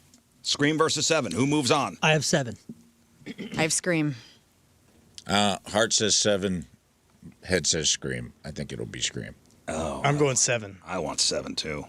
Give me 7 to move on. Yeah, it's got to. The Sixth Sense versus Silence of the Lambs. Ooh, that's a good one. Silence for me. I got to go classic Silence. Yeah, Silence me too. for me. What a great movie. Still holds up. I know. I went 6. This is where age is going to matter. Yeah. I don't know, man. I See Dead People was so ingrained in the zeitgeist for so long. As much as Silence It was in launched its time. Shyamalan. I mean, it Lambs puts is the awesome. lotion in the basket. Yeah, I'm Yes, going. it does. I'm going Silence. And the tuck dance. You've convinced me. Yeah. I'd Some have fava beans and some nice Chianti. Hello, What if the Clarice. kid was at the bottom of the well? What a mashup that'd be. Haley Joel Osment. It puts the lotion in the basket. I see dead people. What do you got, Scott? I had Sixth Sense. Oh, 6 cents for Scott. Yeah. All right. Dumb and Dumber versus Tommy Boy. Dumb and Dumber versus Tommy Boy. Woo, man. This is the hardest one for me ever. And I have to go Dumb and Dumber. Dumb and Dumber versus Tommy Boy. I'm going Dumb and Dumber as well. Man, Rafe. Man, Tommy Boy is a real good movie. Tommy Boy. I think Dumb and Dumber might be more of a 90s movie. Because people were so mad when they redid it, when they made the sequel, and everyone's like, it's dumb. It was dumb back then. It was the exact same movie. It's sad to see either one of these movies go. Oh, It really is. Only one could move on. You don't like Dumb and Dumber? I do like Dumb and Dumber. I'm saying when they did the sequel, like 30 years later, everyone was so mad about it. And I was like, it's the exact same movie. You're just 40 years old now. And it was. It didn't hit you right. It didn't hit you the same as it did in the 90s. That's why I feel like it's Tommy Boy holds up. And I feel like Dumb and Dumber is more of a time capsule, which makes it more of a 90s movie, I hate seeing Farley go, though, because he's not really in any. Are there any more? Still in Wayne's World. He is in Wayne's World. Briefly. Cameo. Is there any, are there any other Jim Carrey? No, movies? Jim Carrey. That would be it. Yeah, Holy Dumb and Dumber smokes. is going to win. Yeah. Scott? Dumb and Dumber. Oh, man. Because Tommy Boy, I have watched that now as an adult way more than I've watched Dumb and Dumber. They're both perfect. They're perfect films. I think they're I've both seen perfect. both the same amount of times. A bazillion. When I was a kid, it was Dumb and Dumber every day, but as an adult, it's funny. Tommy Boy just. They're both perfect, but I think Dumb and Dumber I defines. think Dumb and Dumber takes it. what we're doing I'm sorry, Chris. Sorry, Chris.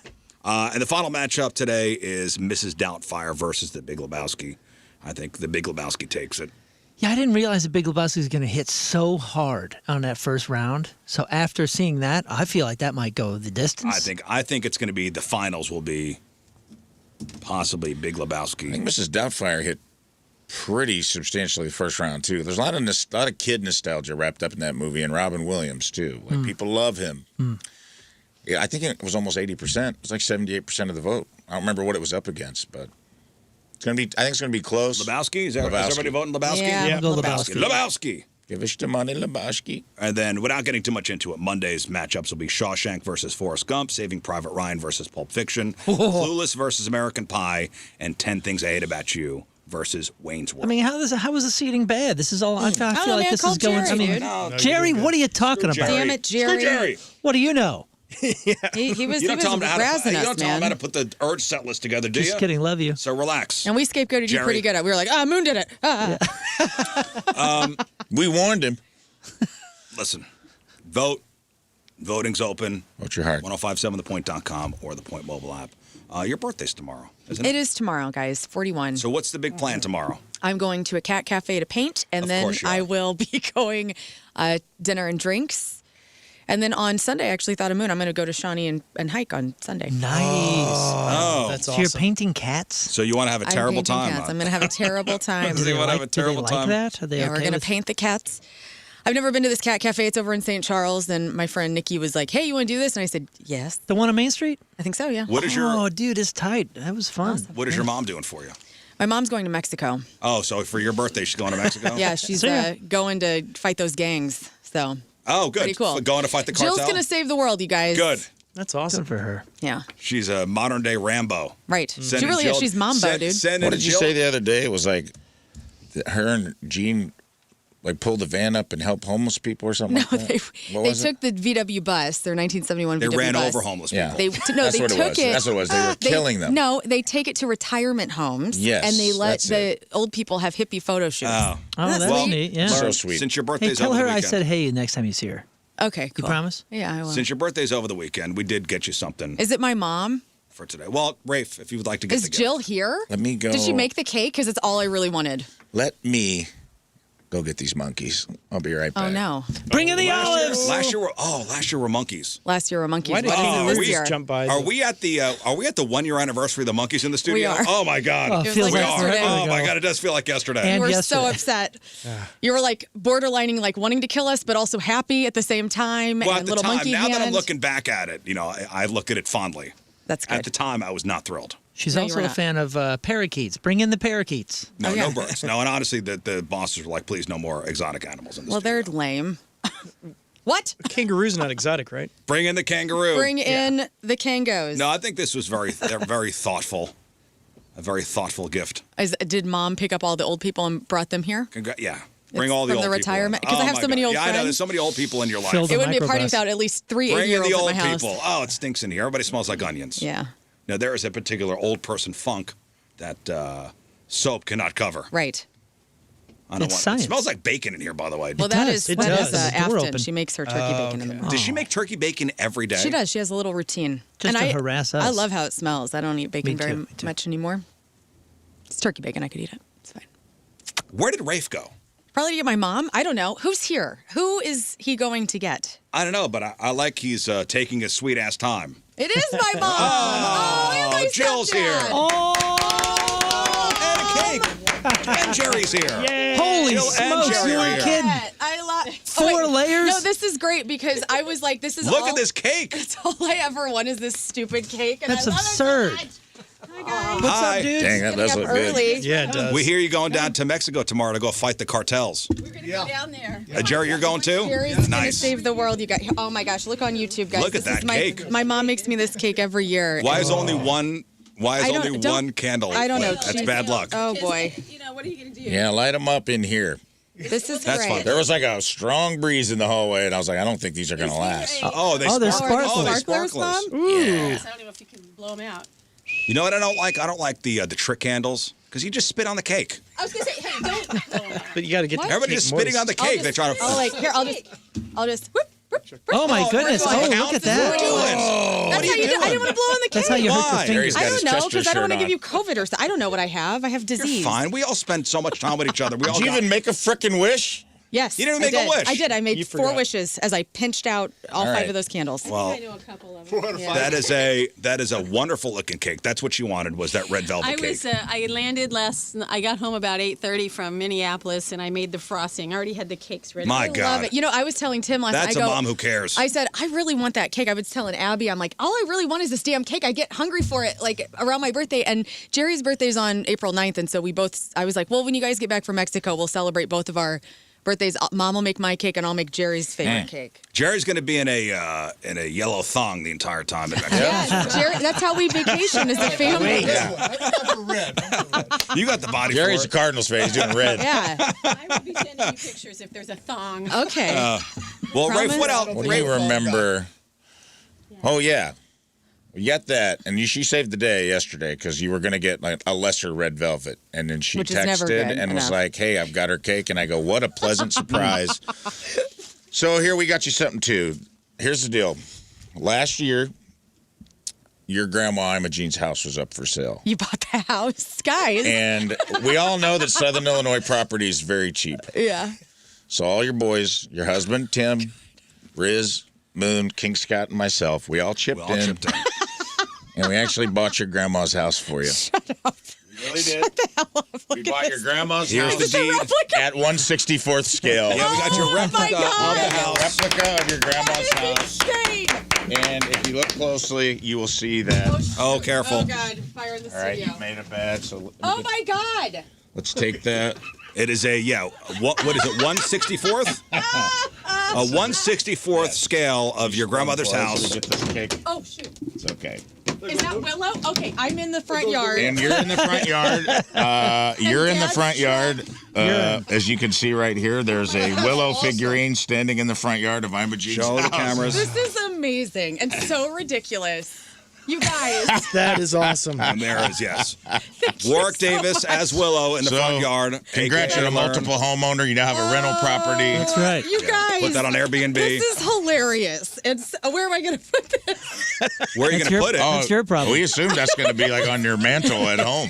It's so well made. With Imogene's Beauty Shop, the sign from her beauty salon. Yeah. That is fantastic, guys. I absolutely love it. Thank That's you. your new home. This Tim, is where I live. Tim sold your actual house, Yes, and that's where you live fine. now. Actually, This is great.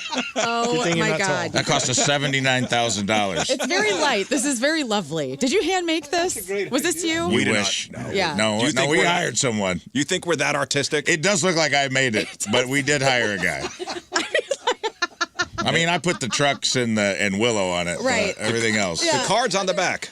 The guy's card's on the back. Oh, There's a that's guy on the back, fantastic. and he did a great Mini house job. Did a great job. replicas.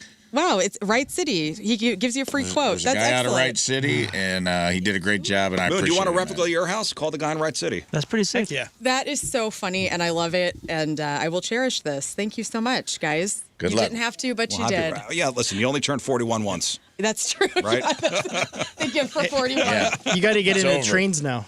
I Get a do. Lionel train. I and love have that- miniature things. That is fantastic. Where are you guys going in Mexico? Give me the, what's the skinny here? Get up on the mic. We're going on Give us the, a all-inclusive. What are we doing? We're going to Cabo. oh, you're going to that side, Yeah, Cabo. we're going to Cabo. We're staying away from the cartels. Okay. Unless they have a boat. If they have Nah, a big you're boat, fine. they'll find us. You're fine. Are you on a cruise? No, but Oh, there's yeah, it's just across like I don't even know what the water's called. Something the Bay of California or something. Yeah, the Bay of- Gulf of California. Thank you. Gulf of. Thank you.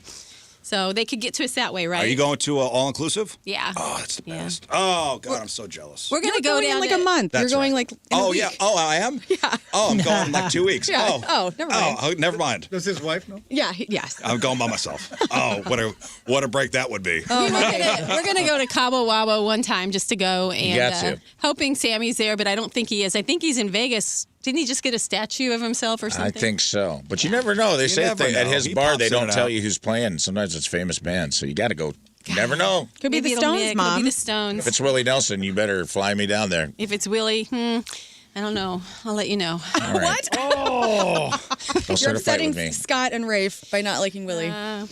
Well, anyway, we just want to stop in and say happy birthday. We have I to appreciate run. it. All right. you have hey. to go to Mexico, so that's great. Hey, just so you know, 314 Jill sounds hot. Jill is hot. On the texter. My mom's a smoke I am show. hot. Woo.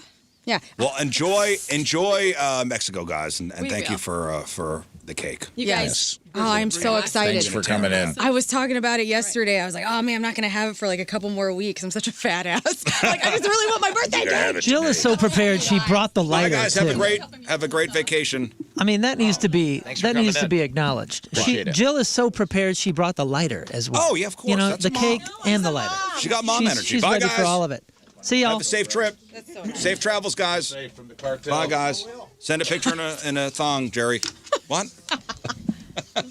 That's very sweet. Thanks, guys. That was awesome. Awesome.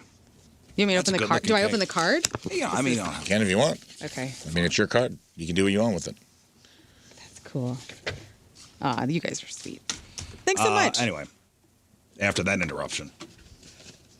We talked the other day. I was going to be bummed if Wayne's World lost because we got our Wayne's World card. Yeah. And I was like, man, that's going to be a real slap in the face if they didn't move on in movie Mayhem. So thankfully, the universe aligned. Hey, we go. we talked the other day about how vinyl has made just a major resurgence. And now, here we go. And this is dumb. Cassettes. I know. Cassettes. Did you read this? We talked about this. I feel. But I got to think because cassettes are becoming so trendy again that the electronics company, Maxell, Yeah. is bringing back its classic personal tape player. And I saw it. It's available. It's $80. And they've even added modern features like Bluetooth and USB-C charging. It still does have a headphone jack. But, yeah, Maxell's list price is $100, but Amazon has them for around $80. And it's a legit cassette tape player. Why would you want this? I don't think this is going anywhere. I just don't understand. I think it's fun, and I'm But it's not even fun. It's like the cassettes sound It's like ironic, is what it is. It's you're carrying a cassette because you're like, Yeah. hey, look how hipster I am, I and guess it's so. ironic. this is gonna have one good Christmas. You I know? don't even think so. I don't even think so. This is so dumb. This is- I There's feel something like- cool about the actual visual of a cassette tape, especially if you like. We had them and we were annoyed by them, so we probably That's would all never we do had. this. But these young people, they never had to go through that, and so they kind of want to put themselves through it. I feel. There it is, $80. It is a legit cassette tape player. Yeah. Maxell wireless cassette player, which you get. Yes, hook your Bluetooth headphones up to for some reason. I understand bringing back the Discman. Mm-hmm. Fine. Yeah. This is just for no reason. Are they going to bring back the commercial? With the guy sitting in the chair. Yeah. So that you one could was buy awesome. this for $80, and then you could buy a 5-pack of blank cassettes for around $15. obnoxious. And Lern made the argument that the reason that this will never be back is because of the rewinding and all that. Yeah. You know, vinyl. So just buy a Discman. If you're I gonna know do it this. sounds pretentious. I was listening to vinyl yesterday because I realized I have a couple records of actual albums that I've never listened to before. Like Sure. I had a Gorillaz record. I think somebody gave it to me, and I was like, "Whoa, you know, I've never heard anything but the singles, right?" Mm-hmm. And when you listen to vinyl, it just kind of you play it in the background and you let it show you a bunch of songs you never would have heard otherwise. But if I don't like a song, I can move it Right. with just a flick of the finger. The cassette tape is obnoxious. Yeah, so obnoxious. Well, so we got that, and now I guess it's a relic of the 80s, the cassette player. Now let's talk modern times. Yeah. You ever wonder how some random no-name tracks rack up millions of plays? this is a wild cautionary tale. So a guy named Mike Smith, he's from North Carolina, he just pleaded guilty in federal court to a massive AI music scam that would make a Silicon Valley hustler lush. Dude, this is wild. So this guy, Mike Smith, figured out a way to turn fake music into cash. So here's the breakdown of how he did it. So he used AI to pump out hundreds of thousands of songs. We're talking massive volume here. Enough to fill a library that no human could ever actually listen to. And he didn't wait for fans to find the AI songs. Instead, he deployed a literal army of bots to stream his tracks billions of times across Spotify and Apple Music and Amazon and YouTube. Which is amazing because this is what the labels have been doing since its inception. Really? The labels can do it because they're vested in Spotify. They're investors. You know, and that's how they work it. So he deployed these bots to listen, to stream all these things. So he's got hundreds of thousands of songs. He's got hundreds of thousands of bots just constantly streaming the music. To stay under the radar, he spread the activity across thousands of different accounts. Prosecutors found an email he sent to himself where he crunched the numbers. About 1,040 accounts, averaging 636 streams a day. That's over 660,000 streams every single day. At about a half a cent per stream, he was clearing $3,300 a day, or $1.2 million a year. Man, good for him. Now, is it though? Yeah, because the system is being gamed by the people that run the system. So yeah, is he screwing the artists in 100 ways? Yeah, just but like they're the already labels, getting screwed. Just like all of us are getting screwed by the artist. powers. It's AI music. Well, I'm just saying, like he's playing their game. He's playing Spotify's game. He's playing Apple Music's game, Amazon's game, and YouTube's. That's the game. It's like that an they set up. entanglement of deceit. So in all, he raked in about $8 million. The U.S. attorney put it best: the songs and listeners were fake, but the $8 million was stolen directly from the royalty pool that's supposed to actually go to hardworking artists. So he's looking at 5 years in prison for it. Wow. He's going to be sentenced in July. That's Yet crazy. Spotify continues. That's crazy. That is crazy. As part of his plea deal, he's got to forfeit every cent, $8,091,843.64. Damn the man, dude. Bro, that's horse grab. Okay, I understand if there's a law against it and whatever, like jail him, but taking his money too. He played your game, you silly bastards.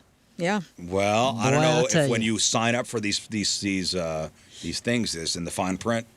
Yeah, I don't know. And the terms.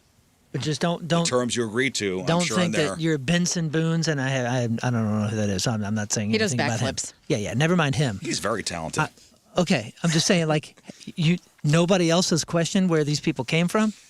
Just I don't know, out of man. nowhere, you have a superstar. This has been going on Vincent forever. Boone? This has been going on Out of before nowhere, even we've got AI and we got before, Grammys. before Spotify and stuff. The labels push certain artists to Yeah. There's, and I'm not saying him, and I'm just using him as an example. I'm saying there have been plants since the early days. There have been this since the early days, and the reworking of numbers and from SoundScan to whatever, and the labels are playing the Spotify game better than anybody. So it's just funny to me when somebody actually plays the same game. Well, you really want to know how it started with this was back in the 60s, was the 50s, 60s. And who was the famous rock jock was Alan Freed. Oh, yes. Alan Freed Cleveland. took songwriting credits. He had songwriting credits in songs that he played, even though he did nothing. Wow.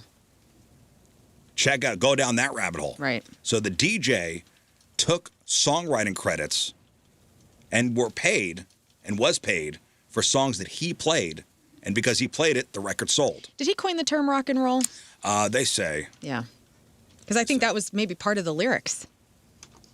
And maybe part of why he got paid? I don't know. No, he took songwriting credits in some of the stuff he played.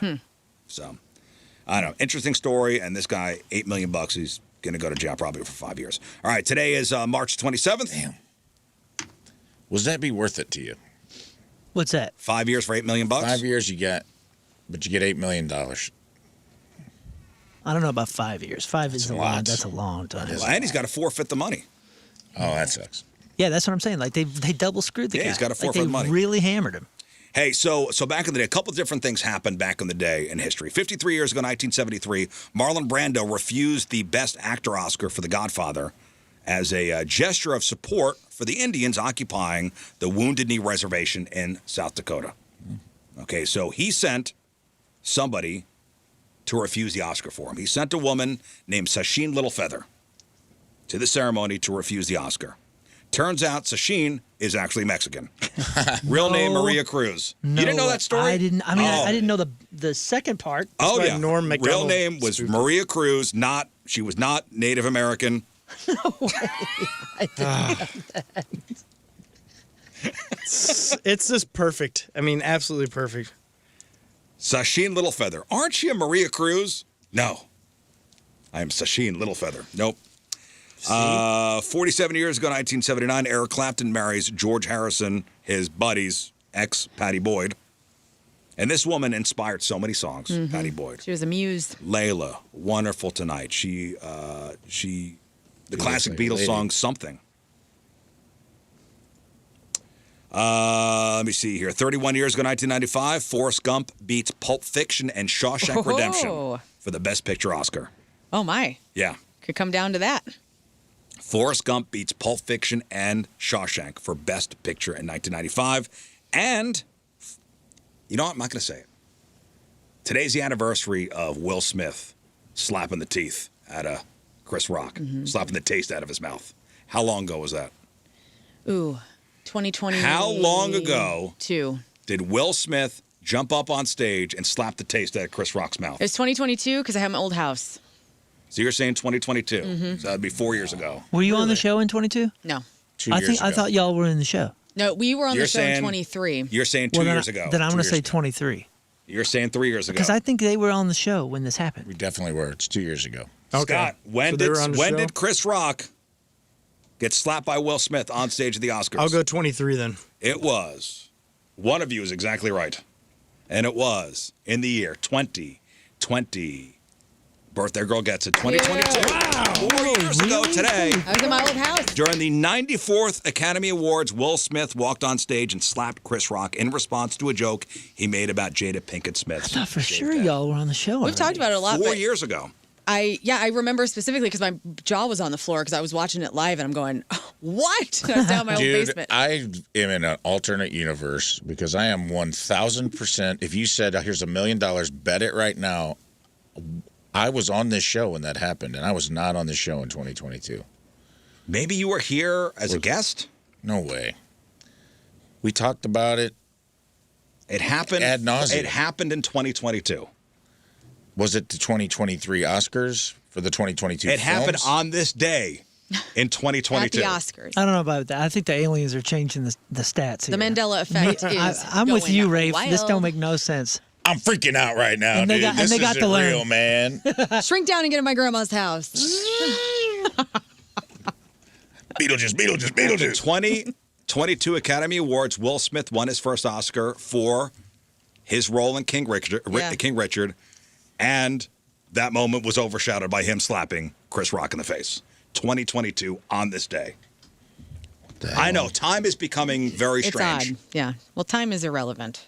Well, speaking of time, you were just That talking was about 4 years ago? 4 years ago. Forrest Gump and all that, and I mean, I hate to say it. I hate to be that guy that's Maybe like, we talked about Chris Rock's special when it came out. oh, maybe. He's saying that should not have won I know that we've year. discussed it like ad nauseum on this show. And I'm like, why would we talk about something 4 years old? No, I'm saying that 94 and 95, as far as alternative music and movies, just music and movies, I'm not sure it's ever going to be beat. Like, it was just like such a perfect time for creativity and execution, and everything just lined up. Some We people would just say had- 1991 is that year for them. Yeah, 91 had it. 91 a had moment. 91 From some Pearl heavy Jam hitters. to Metallica to all these To things. Nirvana, I mean, had some pretty heavy hitters. I mean, just in what 91. an era. There was like a 5-year period I there know. where like entertainment just was Well, for us, buzzing, bro. For us, for our age group, Yeah, but we're still talking about all that stuff. we are well because we're of the age group that does talk about it. Yeah, I guess Did you're right. hey did Forrest Gump should it have won versus Pulp Fiction and Shawshank? Maybe. Yeah, I mean, it had Maybe. a lasting impact. I mean, it was culturally massive. I'll say this. I think the movie that was responsible for getting my parents into a theater for the first time in 20 years deserves the Oscar, and that was Forrest Gump. My mother went to the movie theater, At its time. and I think that was the only time in my 45 years Okay, being so here. so it was Forrest Gump, Pulp Fiction, Quiz Show, The Shawshank Redemption, and 4 Weddings and a Funeral. Those are all great movies. Are you eating your cake? I am eating my cake. What the I'm sorry. crap is Quiz Show? Yeah, what is Quiz Show? Oh, Quiz Show was with John Turturro, where he what was it? It was based on a real It was story. based on the real rigging. Guy was like giving the answers. It was the rigging of a game show. Like it was based on a true story. Yeah, but how come no one's seen it? Directed by Robert Redford, Rafe Fiennes, John Turturro, Rob Murrow, Paul I saw it. Scofield. It's a great movie. Oh yeah, 7.5 out of 10. That's good. Ain't no Oscar. That's good. It didn't, but it was nominated. Okay, let's do this. It does look good. I also think. Yes. Forrest Gump was that's kind of like giving Zemeckis his due. He had made a lot of movies and never gotten one yet. You thought it was a make good? I don't think it was a make good. I just think it was like he had, from the Back to the Future franchise. And I think he made Who Framed Roger Rabbit, and he made a lot of really cool, super big movies. I just think it was his time. At that time, that CGI was blowing. It was seeing like him on blowing people away. teaching Elvis how to dance was like blowing people's minds. Oh, I remember Yeah, that. and having 15 Dr. Peppers in the White House. Exactly. Yeah. Well, yeah, with the whole, with I Lyndon gotta Johnson yeah. and JFK and the ping pong. Just putting him in all those cultural moments, and it looked real enough that it was like, Yeah. Oh yeah, and the ping pong. that's pretty big. But I mean, it beat Pulp Fiction. And Shawshank, which is regarded as the best movie of all time. Yeah. We're gonna find that out with March Movie Mayhem, if it's the Which best. I think. Who's your prediction to win? With the way it's. Well, I have my bracket Wayne's World going all the way. Yeah, but you're voting with your heart. Yes. That's what I think, though. You think the listeners will send Yeah. it to the finals? I do. And ultimate. I don't think a serious win? movie is going to win because that'd be really lame. Whoa. The I 90s think were it's going not to be Lebowski serious. or Whoa. Pulp Fiction. I have Shawshank winning it all. No, I do too. What? no. I wrote in Gummo. We'll see. The first time a write-in wins. Fingers crossed. All right, Learn. Here we go. So AI is coming for all of our jobs and our music, but Jacoby Shaddix of Papa Roach is surprisingly optimistic about the rock culture being able to keep it at bay. So he was interviewed recently on a podcast and said AI is really essentially studying us. It's a study of us and how does it regurgitate us back in a generic way, and that's where it's at right now. Jacoby continued and said, it will be interesting to see how this plays out, but I love the pushback from rock culture against it. I think that a lot of people in rock culture can smell it, they can hear it in a song, and they can see it in art, and they're like, yeah, that ain't it. I think it's such a new thing, and people are using it a lot, and then eventually everything will even out, I think. People were all upset about cassette tapes, and people were upset about Floppy disks. And then they were upset about Pro DVDs. Tools, and then they were upset about Autotune, and all This of is these the- things this is become the the thing. standard. All right, I that hope you're people right. are upset about now. I just don't want it to ruin creativity from a human level and we lose ourselves completely to everything. That's something I worry about. I honestly don't think it's gonna. I think it's such a new thing now. It's like the new toy everybody's playing with. Eventually, people will Back figure off. it all out. Frito-Lay is reviving its Cheetos Flamin' Hot Dill Pickle flavor and launching a new Cheetos Flamin' Hot Dill Pickle Puffs to attract younger consumers through social and digital media channels. And so they collaborated Megan Thee Stallion and Nickelback on an extravagant new music video called Pickles Dude, Back. this is just strange. It is strange. So it's Megan Thee Stallion and Chad from Nickelback. Yes. Doing this commercial. And should I play the audio? Go and play the audio because I don't even know what I put in here. Just one. More dill pickle, please. Cheetos doesn't make those anymore. It was a limited run. I gotta have pickleback. Do it. Of course. Okay. A duet with Meg. You're sure Megan said Nickelback? Yeah, Nickelback. We've done weirder. Okay. They'll do it. I got them. Got who? Nickelback. I said pickleback. They're bringing back the flaming pickle. Cheetos really wanna let the world know. So I think it's I had hilarious. never I love realized it. that Nickelback sounds like a pickleback, which I love a pickleback shot, which I do it with tequila and pickle juice. I think it's hilarious. Fantastic. It is pretty good. Dude, that sounds so good. The flamin' hot dill pickle puffs. But dude, I don't know about you, but them flaming hots turn my poop red, and I don't want that. I think that was a everybody. big problem. Brother, Let's talk I about it in front of the red velvet like cake. it's just like oh man. Joke's on you. Mine's already red. Oh, that's not good, buddy. You gotta get that checked out. Doctor. Go Dude. call the doctor. If they figure out how not to put red 5 or whatever this doing that to my deuce, like it makes me uncomfortable. So I steer clear, even though I love them. I tried these. I'm not really a Flamin' Hot Cheetos chick, but I'll try these. Oh, good. I love dill pickle. And I love Cheetos. Yeah, I love just regular Cheetos. Regular? Billy Joe Armstrong performed a secret show with his all-covers band, The Cover-Ups, in Berkeley, California. This is something that I wish more established bands would do, is start cover bands or secret bands under different names and go out and play small club shows and pop-ups and stuff. I love this. Like, Foo Fighters were doing this a little bit last year. And so here is some audio. This is terrible audio, but here's some Ozzy Crazy Train that Billy Joe's doing.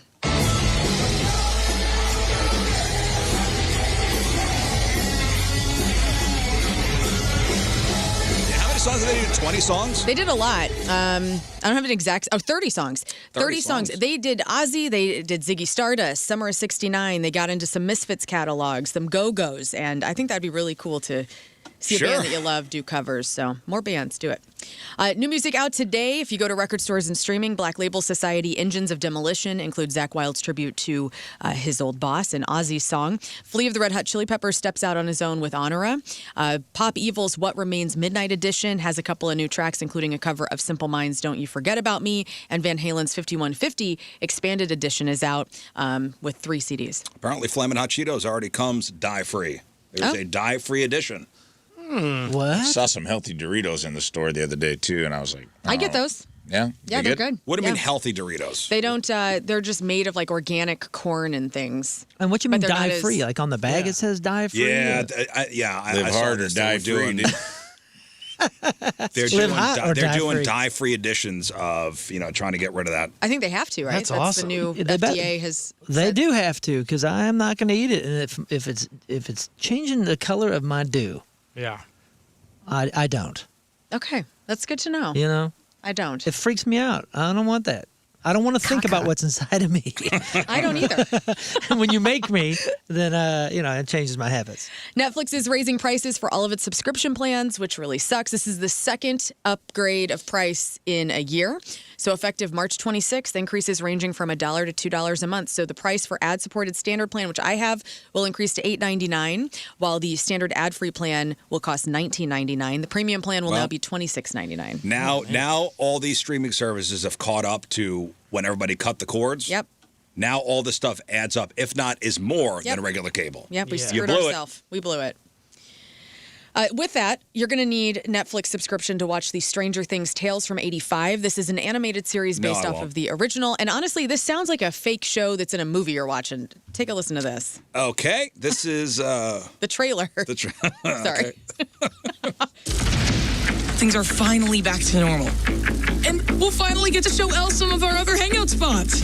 I walk along the avenue. I hadn't realized that I'd have to go back to being some ordinary kid. Like the idea of another adventure, The gate is closed. So this is...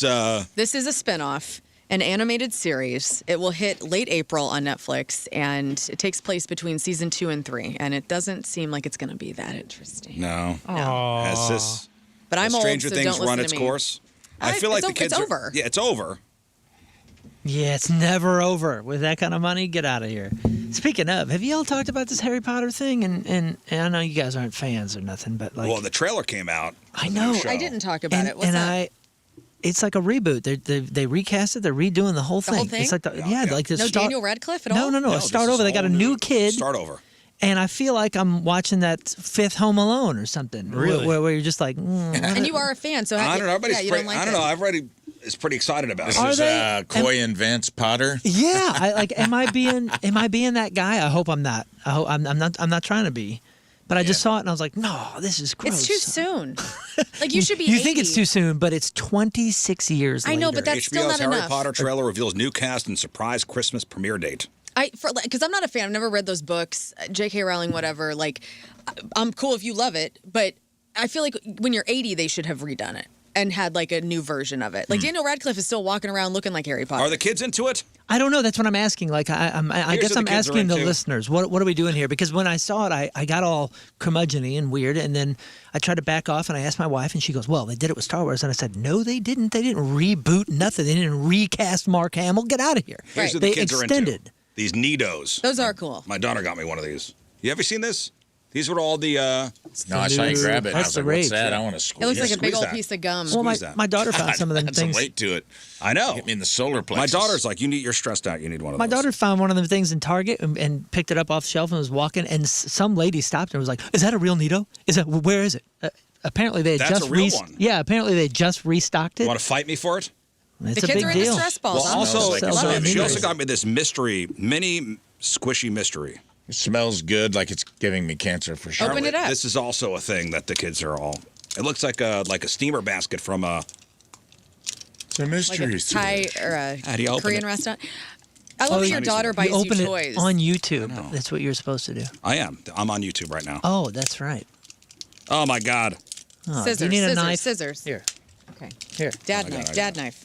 Well, while you do that, I'm going to tell you what's in theaters. So, What do we They got Will here? Kill You, which is Heather Graham, an action horror film starring, and it's a comedy. Oh, Heather action, Graham. This Action is not horror bad. comedy. I haven't heard her in a while. Let me These see. have got little balls in them. Let Oh, me nice, touch. little Let me touch your Little balls.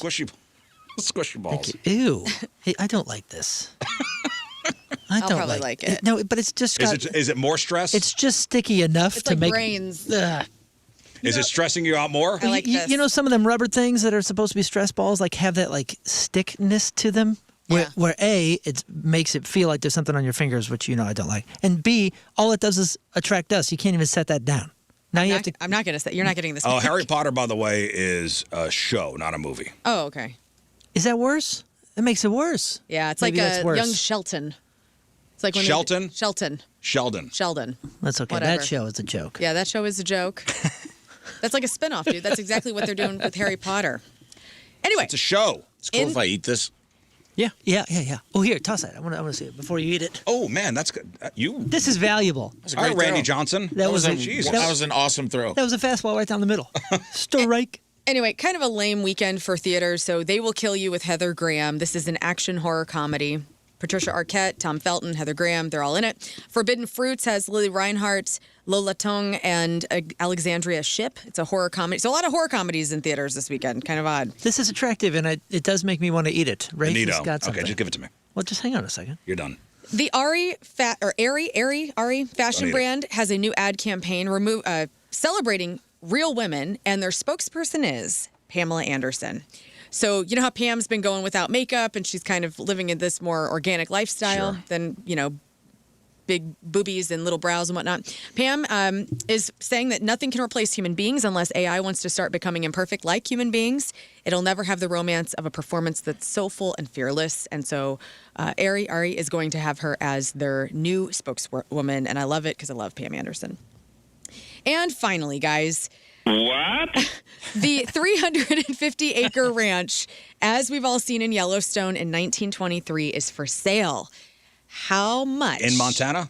This is in Darby, Montana. It's Two Feathers Ranch in Darby. And how many acres? boy. It's 350 acres. It includes a house, a guest house, a manager's quarters located above a barn with equestrian facilities. And it can be yours I'm going to say for a price. $20 million. $20 million? Okay, Moon, how much would you pay for the Yellowstone Ranch? I bet it's going to be more. $20 million. Yeah, I would do. 300. Yeah, I would do. If I had the cash, way honestly, low. that thing is so valuable. I'd say 95. Show me $95 million. Great guess. Also, riding area, cattle infrastructure, 2-acre pond. Oh, you didn't say 2-acre pond. I'm going to change my answer. Okay, Bro, for did you not see 21. the show? There's multiple ponds. Yeah. I know. I never saw the show. Has a creek that runs through the property, which is beautiful. They got The wolves. long black train. I'm going to go. Let's just go high. I'll go 125 million. 125 mil. So we got 20, 95, 125. Rafe Dean, what would you say? I believe property in that part of the world is very expensive, and I'm going to say $250 million. I was way off. You guys are all way off. 500 mil. $16.3 million. Oh, really? Holy crap. That is a deal. Oh, I was close. That can't be the I whole wasn't property. way off. I was well, close. You were, okay, fine, you win. That But can't be. That can't be the whole property. Whoa. That's just got to be a piece of it. 350 acres That's huge. with all the structures. with the house, Throw guest in. house. It's actually a good deal. Yes. Let's all buy this. We bought a house. We know we can do it. We've done it. So is Montana's big boom town or time gone away, I guess? Is that what this is saying? No. I mean, that's a steal. Somebody hopes. I Well, hope somebody No, but you This got to is- remember, there's a ravine full of bodies, Well- and there's like 3 or 4 families trying to kill you. Also, and take this your is starting at $16 million. I'm sure there will We'll see be. how Yeah, high it that's- goes. I'm sure there will be. Okay. some bids put down on this thing. You know, we talked about this the other day. The rhino from Ace Ventura sold. The animatronic rhino. It did? And you got the price? I do. How much do you think it went for? Honestly, man, it was the shipping that killed us. Remember, it was going to be about This is without shipping.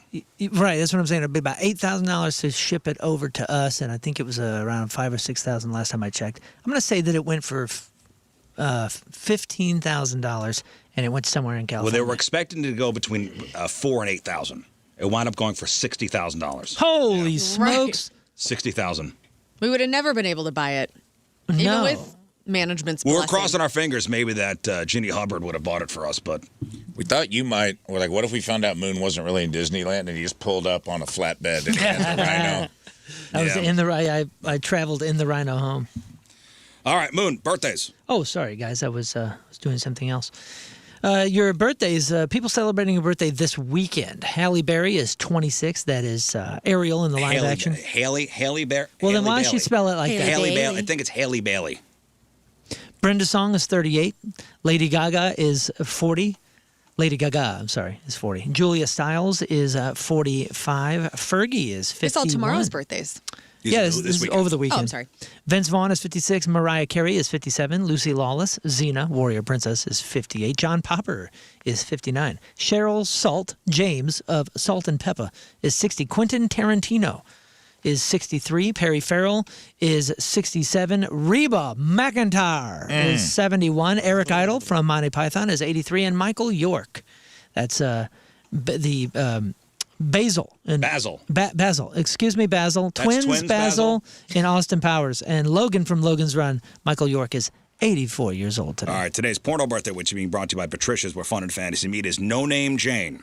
And today's birthday girl has been in 390 fine films, including 18 and Confused, Ass Angels 3, Asses Galore 14, Beauty and the Bitch, Butt Naked in Public, Do the White Thing, Fast Times at Deep Crack High 13, International Tushy, Invasion of the Booty Snatchers, Lern's favorite, Liquid Gold 19. It's so good. 6 Degrees of Penetration. Oh, boy. Well, we're all, and that's how far away we all are. And who can forget a role in 2003's Ride 'em and Wreck 'em?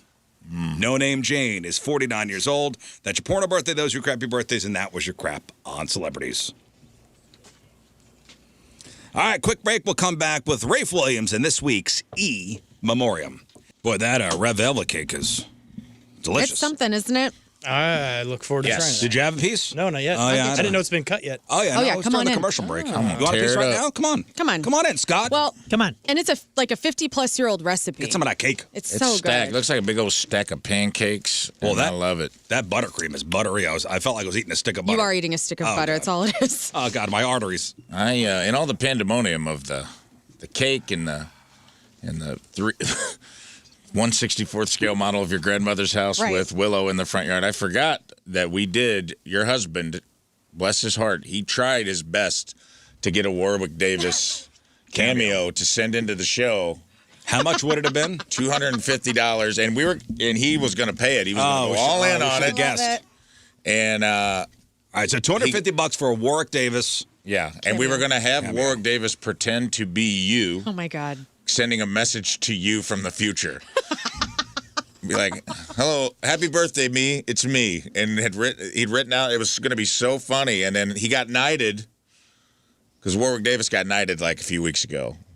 Yeah. And it was a very cute picture of them kneeling down to knight him with the tiny little, one of those swords you put in a drink. Oh, yeah. No. Little toothpick thing? Yeah. You stop this. Yeah, when you put your olives in a martini. Yeah, a little club sandwich sword? He is the olive to my martini. And since he got knighted, he got off cameo. He's too. Knights can't. Sir Warwick Davis. Knights don't do cameo. You ain't getting Sir Warwick for less than $250, but I thought that was that's a missed Knights opportunity. Don't do cameo? That's silly. That's not.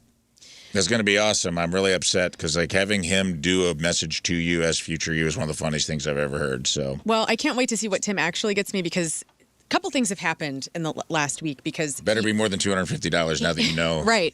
He made me I guess it was like Saturday of last weekend. He goes, "Hey, I need you to go upstairs and go to the bathroom and shut the door." On me. And I was like, what? I go, "Why?" And he goes, "I have to get something out of the basement," because he was going to work.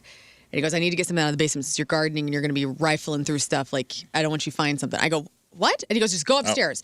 So then he took whatever it was in the basement, put it in his car, took it to work with him. Then Thursday or Wednesday, he called me, goes, do not get the mail today. And I'm like, okay. So why are you being there's a lot of espionage going on. Shady? Do not wipe your butt next time you're in the. I've written a message to myself. Right. Buried in the toilet paper. I actually do know what you're getting, and it is cool. Okay, well, great. I can't wait. So. Well, he's being all shady about it. I need to know now. Well, text him. He'll probably tell you. So tomorrow's your birthday, but today, what are we celebrating? We have a couple things we're celebrating today. Okay. It is a World Theater Day. Okay, World Theater Day is a big one for the drama kids. Mm-hmm. It's all about celebrating the power of live performance, whether it's a Broadway smash or local community plays. Today is the day to appreciate the magic that happens when the curtain goes up. It's National Spanish Paella Day. Love paella. Paella. That's right. No, paella. It's that massive saffron-infused rice dish. You know, comes in the big paella pan. Yes, of course. No, you don't know paella? No, you Sure. know paella. I'm sure I've It's had delicious. it. Yeah, no, it's delicious. Sometimes shellfish in there. Okay. It's not very giving. Yes. International Whiskey Day. Okay. Whiskey in the Jawa. It's Quirky Country Music Song Titles Day. Oh, Right. What? Our country career needs to take off, by the way. Yes, it I've does. Country forgotten. music is the undisputed king of the. Wait, is that a real title genre? What? So today is for tracks like "How Can I Miss You If You Won't Go Away" or "Drop Kick Me Jesus Through the Goalposts of Life." I like that one. Yeah. Or Drop 'Em Out from Wheeler Walker. Oh man. Right? That's Scott's favorite song. Yes. Yeah. I mean, it's a classic. It's also National Joe Day. Now it's Joe time. Whoa. But Get the it's poison for- out day? No, it's for people named Joe. Oh, wow. That's Oh, poor guys. That's not fair. Has anybody got like a wild Uncle Joe? I have a wild Uncle Joe. He's like the craziest one, and we all love him I have a because he's so cousin Joe. nuts. You know, Uncle Joe. Uncle Joe. I don't have a wild cousin Joe or wild Uncle Joe. I've met But a some wild cousin Joes. Joe. You have what? I've met Joes before. Oh, Cool. and Rafe Joe's a lot. So Now it's Joe time. happy National Joe Day. Did something everybody. happen? Clear your mind. Did something happen to young Joes? Because I feel like, statistically speaking, I grew up with a lot more Joes than I know now. Get up, Josephs. Anybody else got that going on? That's yeah, kind not of enough. There's not many Joes. Not many new Joes. Right. A lot of Joes. Not many new Joes. They're old Joes. Older Joes, yes. All right, Rafe, it's time for this week's E-Memoriam. Indeed it is. This week's E-Memoriam finally brought to you by a sponsor, Just Kidding Me. Once again. For those of you that don't know, the E-Memoriam is not like the Oscars in Memoriam. It'll be a good way to get Moon caught up on a few things that happened this week since he wasn't here. Sometimes, we say goodbye to things. Sometimes it's ourselves. Sometimes it is opinions we had that were erroneous. Sometimes it's situations in our life. Sometimes it's trolls. Sometimes it's stuff we talked about. No one is safe. Anyone's up for a good send-off on a tongue-in-cheek E-Memoriam. So, without further ado, let's get started. First up this week, regular ice cream. We found out this week there was a company called Snooze infusing ice cream with, I believe, melatonin. Is that correct, Rizz? Yeah, and it's melatonin. Yeah. It was. Well, that's awesome. What was it? It's sleepy some time other ice sleepy cream, time brother. stuff. Dude, that's Which awesome. is Magnesium. Magnesium. Good God. Snooze ice cream has officially cracked the code by combining the two things Americans love most: getting fat and going to sleep. They added what dessert has always been missing: sedatives. Instead of asking, what would you do for a Klondike bar, they bravely asked, what would a Klondike bar do for you? Talk about comfort food. Big time. The answer is Klondike. Why settle for Great Klondike idea. when you can have Klonopin? Snooze Science Labs found this was the most effective delivery system for diabetes the medical community has ever seen. It's part of their bold new line of products that include a fun new offering from the labs of Dr. Conrad Murray called Michael's Mamma Mia Milk. Michael's Mamma Mia Milk. And Michael's Mamma Mia Milk, which is just mainlining an IV of gelato and propofol. And new chocolate cookie dough sleep Frapnia, which is just filling a humidifier in your CPAP machine with a melted Dairy Queen Blizzard. You can just inhale it in vapor form and get fatter and fatter by the second. And honestly, This is where we are now as a society. We don't eat ice cream because we're happy anymore. We eat it because we are mentally exhausted. We have doom scrolled our way into needing to black out gently with just a hint of a cinnamon swirl. Ice cream used to be a reward. Now it is a shutdown protocol for the doomsday clock that we call our brains. Yeah. And I'm here for it. I'm with Moon. Let's just lean in, brother. That's great. Let's do that for surgery. Like, I got to go get my tonsils taken out. I got to go eat some ice cream. I sometimes forget that not everybody listens to the show, so my wife went for a colonoscopy the other day, and I was in the room when they were going to wheel her in, and I went, I got to give her some of that Michael's milk. And the nurse goes, what? What? I go, Michael's milk. Michael's What the milk. hell? Get this weird guy over. You're doing inside jokes there? Yeah, I forgot. Get this guy out of here. Chimona. Chimon gonna take a nap. I also said it very strangely, too. Michael's milk. Oh, God. Oh, she's getting that. Your photo has been posted. Get him out of here. Get him out of here. It didn't help he did the dance. Chimona. He started leaning forward. Amelia, are you okay? Are you okay? Are you okay, Amelia? Michael's milk. Well, at this point, it's only a matter of time before Ben & Jerry's releases Robitussin Rock and Ripple, Codeine Dream Supreme, and Vanilla Bean Ambient Crunch. I can't wait, personally. Get it all in my body now. Smooth road. That's right. It's smooth sailing, baby. You will be sleep driving your car with a pint of Vanilla Bean Ambient Crunch. Oh, yeah, that's not good. And the craziest... Don't take that and drive. That's right. And I think the craziest part, as we've kind of summed up here, is that we will line up for this. Because deep down, we're chasing that dessert dragon, trying to get it in us for just a moment of peace and quiet. So eat up, good night, and good luck, and bye-bye. I actually would eat some right now, if I'm being completely honest. Is that your second slice of cake, by the way? Don't talk to me. Yes. Okay. She's all up in that cake, dude. I love it. She all I'm up like in Johnny that cake. Cash high in the bushes with the cake. That's who I am right now. That is who you are right now. Next up, Lern's 40th birthday. Oh, R.I.P. to me. It's quick and easy. Welcome to your 40s. Life is hell. Bye-bye. Bye. Okay. You're officially in your 40s, and it's all downhill from here. Bye-bye. And I'm having a great time. next up, my DUI dilemma. Big news this week while you were gone, Moon. I had a meeting with Mark LaForce, attorney at law, Quebec. The Mark LaForce. And he hit me with the confident reassurance of, rest easy, my friend, you're coming to Canada. He's getting me a temporary residential permit with an invitation letter from the Blackfoot Nation, and he said a recommendation letter from Wayne Gretzky was worth 10 senator recommendation letters, but I need 3 letters. So I've officially petitioned Gretzky, Brett Hull, and Jamie Rivers as a trifecta, the three-headed monster of NHL players, to write me a call to action, a battle cry, if you will, for these 3 men to help me. And Rizz, if you don't mind. Oh, yeah. So you're going for the Mount Rushmore. It's time for the audience to hear the second scroll. Whoa. Oh. The second scroll of Akachete Apnea. The Path North opens. Chapter 2. My journey north has been blocked by the hatefulness of the white man in Canada. But then from the north came a voice, a strong voice, the voice of an ally, Mark LaForce. And he spoke not with doubt, but with certainty. Rest easy, my friend, Akachete, for you will be coming to Canada. He has invoked the sacred bureaucratic ritual of the TRP permit. The white man's treaty. With an invitation from the Blackfoot Nation and a path carved through paperwork, ink, and 1,000 American dollars, I can go to Canada. But he warned me. A letter is required from the great one, Wayne Gretzky. The great one of the north. The great one of the north, Wayne Gretzky. For a letter from Wayne is worth 10 false promises of the 10 senators of the United States.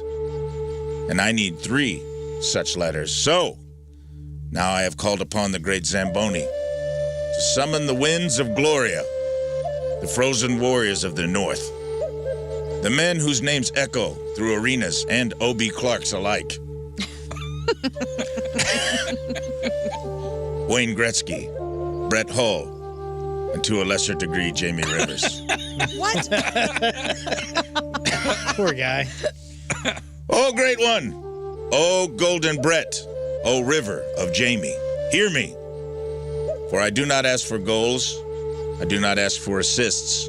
I ask simply for ink, a signature, a letter, a blessing stamped not in wax, but carved in ice. For somewhere beyond the border, my new family awaits. The shadow of the dangler stands at the gates of Canada. Grant me passage. Lend me your names, three-headed monster. Let the customs agent look upon your words and say, launch this man into Canada like a top-shelf slapshot. For until that day, I must remain here, watching the northern lights through Google Images, which is not nearly as fun. Oh. So I say goodbye in my native tongue once again, my future native tongue, Gagamatin. For there is no word for goodbye. There will be a third scroll. I will see you all again, preferably in Canada, Gagamatin. Bye-bye. Okay. All right, that's the official call, dude. Gretzky's in. I need you, Wayne. We got to get that. Wayne, if you're listening, and I know he does. Hey, Wayne. Hi, Wayne. Wayne listens. Hi. We need the letter. Brett Give us the letter. Brett Hull was asked last night. I have not heard his reply yet. This is real, by the way. Brett Hull has been asked to write me a letter of recommendation to get into Canada because I found out he has dual citizenship. Yeah. Oh, really? Oh. Yeah. Gretzky. Yeah, he was in the NHL. Rivers. Is that automatic? Does that count? What's the Question. title? I just Okay. assumed anyone who plays hockey is also technically a citizen of Canada. Yeah. That's great. Boys, I need you. That's like 30 senator letters. Rivers, I love you. I know you'll do it. You said you're willing to lie for me, and I love that. And finally, this week, this was a tough one to say goodbye to, Moon. Wiener sniffing. What? Yeah. Sniffing weenies, it's gone. Because this week we learned about Othello syndrome. Oh, yes. Othello? Oh, hell no. This is a chronic mental illness where a person is so obsessed with catching their partner cheating that they will go to any lengths to prove it. Now, in the olden days of crazy jealous lovers, the closest thing to a lie detector test we ever had was when a woman would make you drop trow and present your Johnson to see if there was the faint aroma of you dunking in the wrong pumpkin. Let me smell you. Yeah. You know the song. You know the song. And unless you were dating a bloodhound or your joystick smelled like you ate like an all-you-can-eat seafood buffet, What? you had plausible deniability and could go on about your business. Yeah, Rizz is... I'm sorry about that, buddy. Love that. I'll say it again. Your joystick smelled like an all-you-can-eat seafood buffet. You could have plausible deniability. But not anymore. Now we've got the ironically named Debbie Wood, middle name Whip Out Ya. Thank you. What? The woman's name was Debbie Wood. Her middle name is Whip Out Ya. Whip Out Ya Wood. The most jealous woman on earth, making her husband lay out his log and take a full-on polygraph test every time he walks through the door. She's so delusional, she thinks his dinger is a dirty cop, and she works for internal affairs, and she wants to see if he's been engaging in any affairs internally, thank you. But instead of squeezing his balls, poking his chode, and using her sniffer, she has a blood pressure cuff, electronic nodes, and a pulse oximeter. That's next-level instrumentation for a no-holds-barred interrogation. And honestly, at this point, you're not even in a relationship anymore. You've been pulled out of line at the TSA. Sir, have you had any contact with any unauthorized whores today? Any liquids, gels, or flirty side conversations over 3 seconds? Rizz, imagine coming home from a restaurant with a to-go bag for your sweet wife, only to be strapped into a machine and badgered like Jack Nicholson in A Few Good Men. I thought about this, and I actually, I'd like to do a quick script read if you don't mind. Oh, my goodness, yes. I think I sent you a script. Yeah, ready? That's to be a very bad Jack Nicholson impression coming over the airwaves. Here we go. Did you make eye contact with a waitress when you ordered the Coke Zero? I don't remember. I want the truth. You can't handle the truth. Look, we live in a world that has restaurants, and those restaurants have to be staffed by hot waitresses refilling sodas. Who's going to deal with it? You, Lieutenant Paranoid? I have a greater responsibility than you can possibly fathom. You weep over eye contact and you curse Buffalo Wild Wings. You have that luxury. You have the luxury of not knowing what I know, that ordering a Coke Zero while routine probably saved money. And my existence, while grotesque and incomprehensible to you, keeps this household from having to cook dinner tonight. You don't want the truth because deep down in places you don't talk about at brunch, you want me in that booth. You need me in that booth. We use words like hangry, surprise me, I'll eat anything, or does that thing have gluten? We use these words as the backbone of a life of husbands spent nervously guessing what in the hell our wives want to eat for dinner. You use them as a punchline. I have neither the time nor the inclination to explain myself to someone who eats out of the very to-go box that I provide and then questions the manner in which I provide it. I would rather you just said thank you for the queso and went on your way. Otherwise, I suggest you pick up a menu and place the order yourself. Either way, I don't give a damn what you think you're entitled to. Did you make eye contact with the waitress when you ordered the Coke Zero? I did my job. Did you make eye contact with the waitress when you ordered the Coke Zero? You're goddamn right I did. Wow. And scene. Wow. Whoa. I'm just... You eating cake out of my peripheral while I was trying to do that was next level audition boot camp. I love that somebody turned the radio on and that's all they're hearing, this sad music and you two broads yelling at each other. Yeah. It's great. Anyway, on to the real RIPs. Let's get back to smelling wieners, by the way. Let's not get that gone. That was a more fun way to take a lie detector test. Last week we talked about Chuck Norris. Came in at the 11th hour, but we lost Chuck Norris. Saw a lot of good memes. Yep. Saw Chuck Norris giving his own eulogy. Chuck Norris carrying his own coffin. Chuck Norris giving his own eulogy with a picture of Chuck Norris behind him. Chuck Norris gave a moving eulogy at Chuck Norris's funeral. Then I saw one where he was carrying his own coffin by himself. I'll show the cameras right now. Yeah. Oh, that's great. You guys seen that thing going around with Kyle Kinane? Because I know we all love him so much. Yeah. He hates the Chuck Norris jokes. Yeah, he does? Like, there's an entire thing about him, like, being interviewed by somebody. It's like, dude, how can you not like it? And he's so seriously against them. It means memes. I don't believe it. He's curmudgeonly in that way. He's very, I don't believe very it. curmudgeonly. I love those jokes. Yeah, he hates anything that makes it to a T-shirt. Kyle will hate it. That is very much his personality. Lazy hackery is what he would call it, but it's still fun. So R.I.P. Chuck Norris. You're doing roundhouse kicks in heaven, and Walker told me I had AIDS. My question is, will those jokes get better or worse? Are we going to get more of them? They will kind of go away. You think they're going to go away? Are they going to be like Confucius say or whatever? No, I think they had already gone away. Valerie Perrine, also gone this week, acclaimed actress known for her roles in Slaughterhouse-5, Superman, and Lenny. Passed away at the age of 82, 15-year battle with Parkinson's disease. She was Lois Lane, right? No, she played Gene Hackman's chick that was in the. That's right. Yeah, the Lois Lane gal. Yeah. Very sad story. Margot Kidder. Yes, Margot Kidder. I was like, wrong. Correction. She passed a while ago. Long time ago. And then finally, Dash Cross from Seals and Crofts. Summer Breeze is being sung in heaven. Yep. And that concludes celebrity RIPs, and that concludes this week's E-Memoriam. Thank you, Rick Williams. All right, let's take a break. We'll come back and let's play Read My Lips. And it's a fun game for a Friday. We've got Point Fest tickets. Point Fest happening on May 16th at the Hollywood Casino Amphitheater. We got tickets to go see Daniel Tosh performing 2 shows tomorrow over at Stiefel. You get tickets for the 9:30 Late Show if you win. We got tickets to go see Rafe Williams next weekend, April 2nd through April 4th, Funny Bone Westport.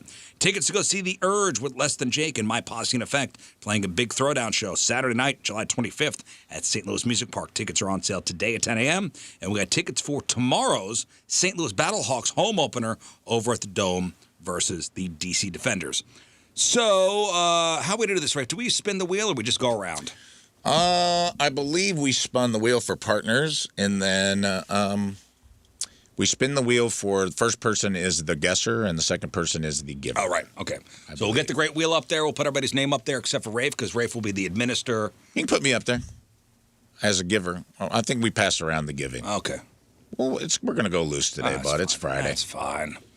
Put the wheel up. So we'll put somebody in isolation, and you guys have to guess if the person in isolation will be able to get the word in question by just reading the giver's lips. And you have 3 shots at that. The giver's lips. The giver's lips. 2 out of 3 correct guesses, correct, will win. So you have to bet honor against the person.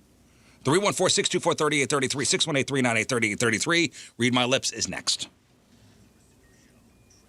Dude, this is pretty wild. So, remember in Home Alone when the mom couldn't get a flight from Pennsylvania to Chicago, so she hopped in a moving van with the traveling polka band? Yeah. Well, you might get to experience that too. So the Washington Post says that some short regional plane routes are becoming bus routes. So even if you have a ticket, you go to the airport, you go past security, there's just a bus waiting outside your gate. Oh, great. And they don't tell you. What? Dude. True story. So one woman says she expected a short flight from South Bend, Indiana to Chicago. Right. But was shocked when she realized that the bus at the gate wasn't taking her to the plane. It was taking her to her destination. Was John Candy in the bus? It was a regular bus. Regular. So these bus flights aren't directly related to the current, airport crisis, but it's possible they could become an option if things keep getting worse. So instead, some airlines like American, they've been selling bus flights between smaller cities that don't have regular air service now, regular flight service. But for whatever reason, they aren't always clear about the mode of transportation when you book. How? Wow, that's wild. So some travelers are confused.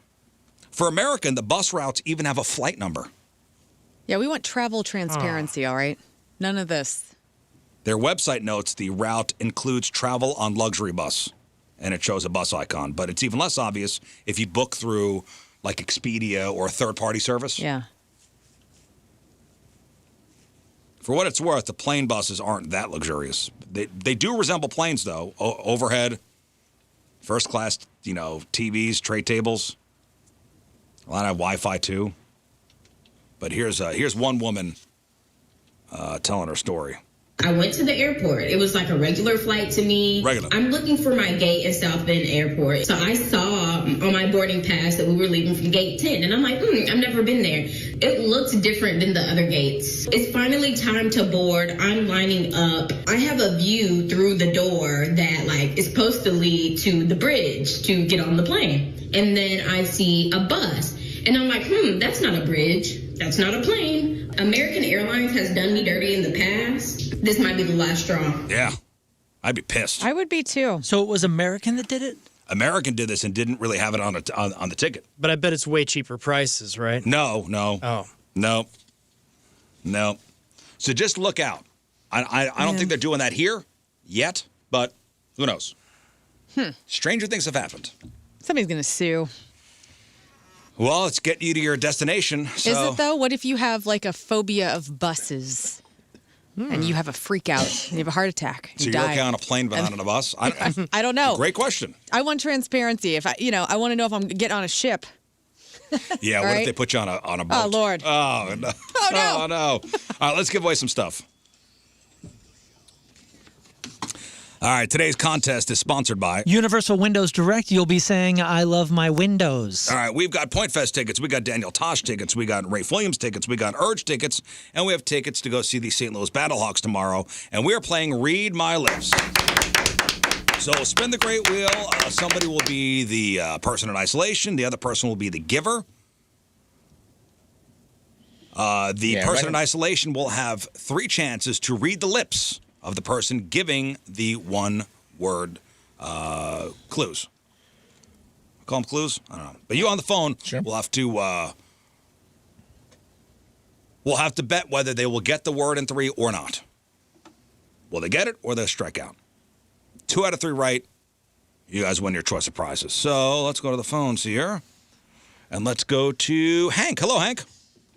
Hey, good morning. All right, Hank, let's spin the wheel, and let's see who will be the first receiver of the words. All right, round and round she goes, and we're going to put King Scott in isolation. Come on, King. Okay, and then who will be giving the word clues? It's going to be... It's going to be Moon. All right. Me and my lisp. All right, so let's get Scott My in lisp, isolation. Give me the my back, headphones. my lisp, my back. I know how you like your hip hop. I had him listen to Marilyn Manson yesterday. He was not thrilled. I got to run the Jules playlist here that he's just going to rip straight into. All right, let's go. What is the first word to be administered? The first word to be administered by Moon Valjean is bruise. Bruise. Oh, man. Hank, what do you think? Yes or no? Mm-hmm. I'm going to say no. Okay. Let's see if All right. he indeed will Dude, not I get feel this. like this is a really hard one. Okay, read his lips. Okay, here we go. Bruise. Boozy. All right. Knocking on the door. Bruise. Blue jeans. Okay. Blue One jeans. word, That is buddy. 2 words. This is 1 syllable. He went 2 words. He did. Okay. Fixie mouth. Bruise. Man. Bougie. Close. Bruise. Bruise. Very close. That- Hard. It seems Good for easy. Hank. That's a One hard right. one. That's a He hard bet one. it against you? Yeah, that's crazy. That's okay. He bet against you. All right. That's okay. Back in isolation. Next word. He's going to be against you. All again. right. Next word is creep. Creep. What do you think, Hank? I'm a creep. I'm going to say yes. Okay, he says yes to Okay. creep. Okay, here I we bet go. he says crepe. Here we go. Creep. Creep. Yes, Hank, winner. That's done, baby. Hang on 1 second. That's how you do that. All right, let's go to Kate and Gerald. Good morning, Kate. Good morning. Happy birthday, Lern. Hey, thank you so much, Kate. All right, the wheel is being spun, and it's going to be... I can't be in isolation. I know the words. So All right, Rafe I'll will be the giver. I'll Rafe be will the be the giver. giver. Spin to see who the getter is. It's going to be Rafe giving, and the birthday girl... Let's lock it receiving. in. Hey. Okay, hang on 1 second, Lock Kate. it in. Okay, in isolation. Is she in? I don't have Put her in it. isolation. There we go. All right. First word. First word for learn is dingleberry. Dingleberry. Dingleberry. Kate, what do you think? Ooh. I think she's going to get it. Ooh, yes, okay. I don't think so, but all right, here we go. Dingleberry. Dingleberry. Oh, my God. Okay, was I wrong? Okay. You got that on the mind? Okay, Dingleberry, indeed. Okay, seems like they're locked in. Damn. Back in isolation. I did not think that was going to go. Okay. Next word for learn. Moisturize. Kate? Moisturize. I do not think she's going to get it. Okay. Here we go. Here we go. Let's go. Moisturize. All I saw was portrait. Okay, portrait. Okay, you're close. No. Okay. Moisturize. What an interesting word. Muskrat? What a weird word that Such is. a good one. It seems like it'd be easy, and it's It's not. Moisturize. I love how I'm changing my tone as if she could hear it. I know. A puss scratch. A puss scratch. That's 3 Moisturize. words. What? I saw puss scratch too. Why would that be a Portrait. word? Portrait. Portrait. Well, congratulations, Kate. You win. Technically, those things are related. All right. That's so good. All right. Moon, spin the wheel again. Okay. Allie, hello. Oh, no, it's Kate. Okay. Allie, hello. Good morning. Good morning, Allie. And it's going to be Moon in isolation Be first. me. Okay. And It's going to be me. who will be administering the words? It's going to be Moon and King Scott. Come on, Scott. Oh, I'm going back. Cousin Brothers going Cousin the other Brothers way. going the other way. Reverse card. Reverse We card. got this. We Get Scott got in it. here. All right, Scott. All right, Here we let's go. do it. The word is. Is he inoculation? Yes, he's All right, the first word is pickle. Pickle. Yes or no, Allie? I'm going to say yes. Okay, she says yes. Okay, let's go. All right. Scott, administer the first word. All right, we can do this. Pickle. Beer. No. Hear the music. Okay. Look at him. Look. You guys see his mouth? I know. You can't even I'm see looking at him. Okay. Let's go. Pickle. Beater. No. Let me get my beater. Lern keeps laughing. Okay. Final chance. Pickle. Man. Yeah. Wow. Yeah, Wow. brother. Yeah. What do you got, I brother? want to say Peter, but that's a word. That's a name. I'm going to say beetle. Oh, very Pickle. good. Pickle. Pickle. You were beating all around the pickle. Pickle man. Allie 0 for 1. Did they? Did Did, they did 0 they for think 1. they did it? Oh, Well, great. they thought you were going to get it, yes. Oh, I'm so sorry to Okay, let you next. down. Next word. Boobies. Boobies. Allie, what do you think? Boobies. I think you'll get this one. Okay. Allie's saying yes to boobies. Here we go. She believes in you, All right. Scott. I agree with her. Boobies. Boobies. That's it. Boobies. Yeah, boobies. Always count on the boys. All right. Yes. Was that yes, you're right. All right. All right. Last one. I feel like this could be. I don't even know if I want to do this word. It seems. I'm gonna. Next word. Pudding. Okay. Pudding. I'm gonna say no. No. Pudding. No I to- know what no to boobies look pudding. like. Okay. Only a guy who doesn't know says Okay, that out loud. his face by is the way. red. That's a good point. Same we go. color as your I hair. know. Bags of sand. Did she say yes? She said no. She said no. Okay. Are you going? I want to keep proper track. Pudding.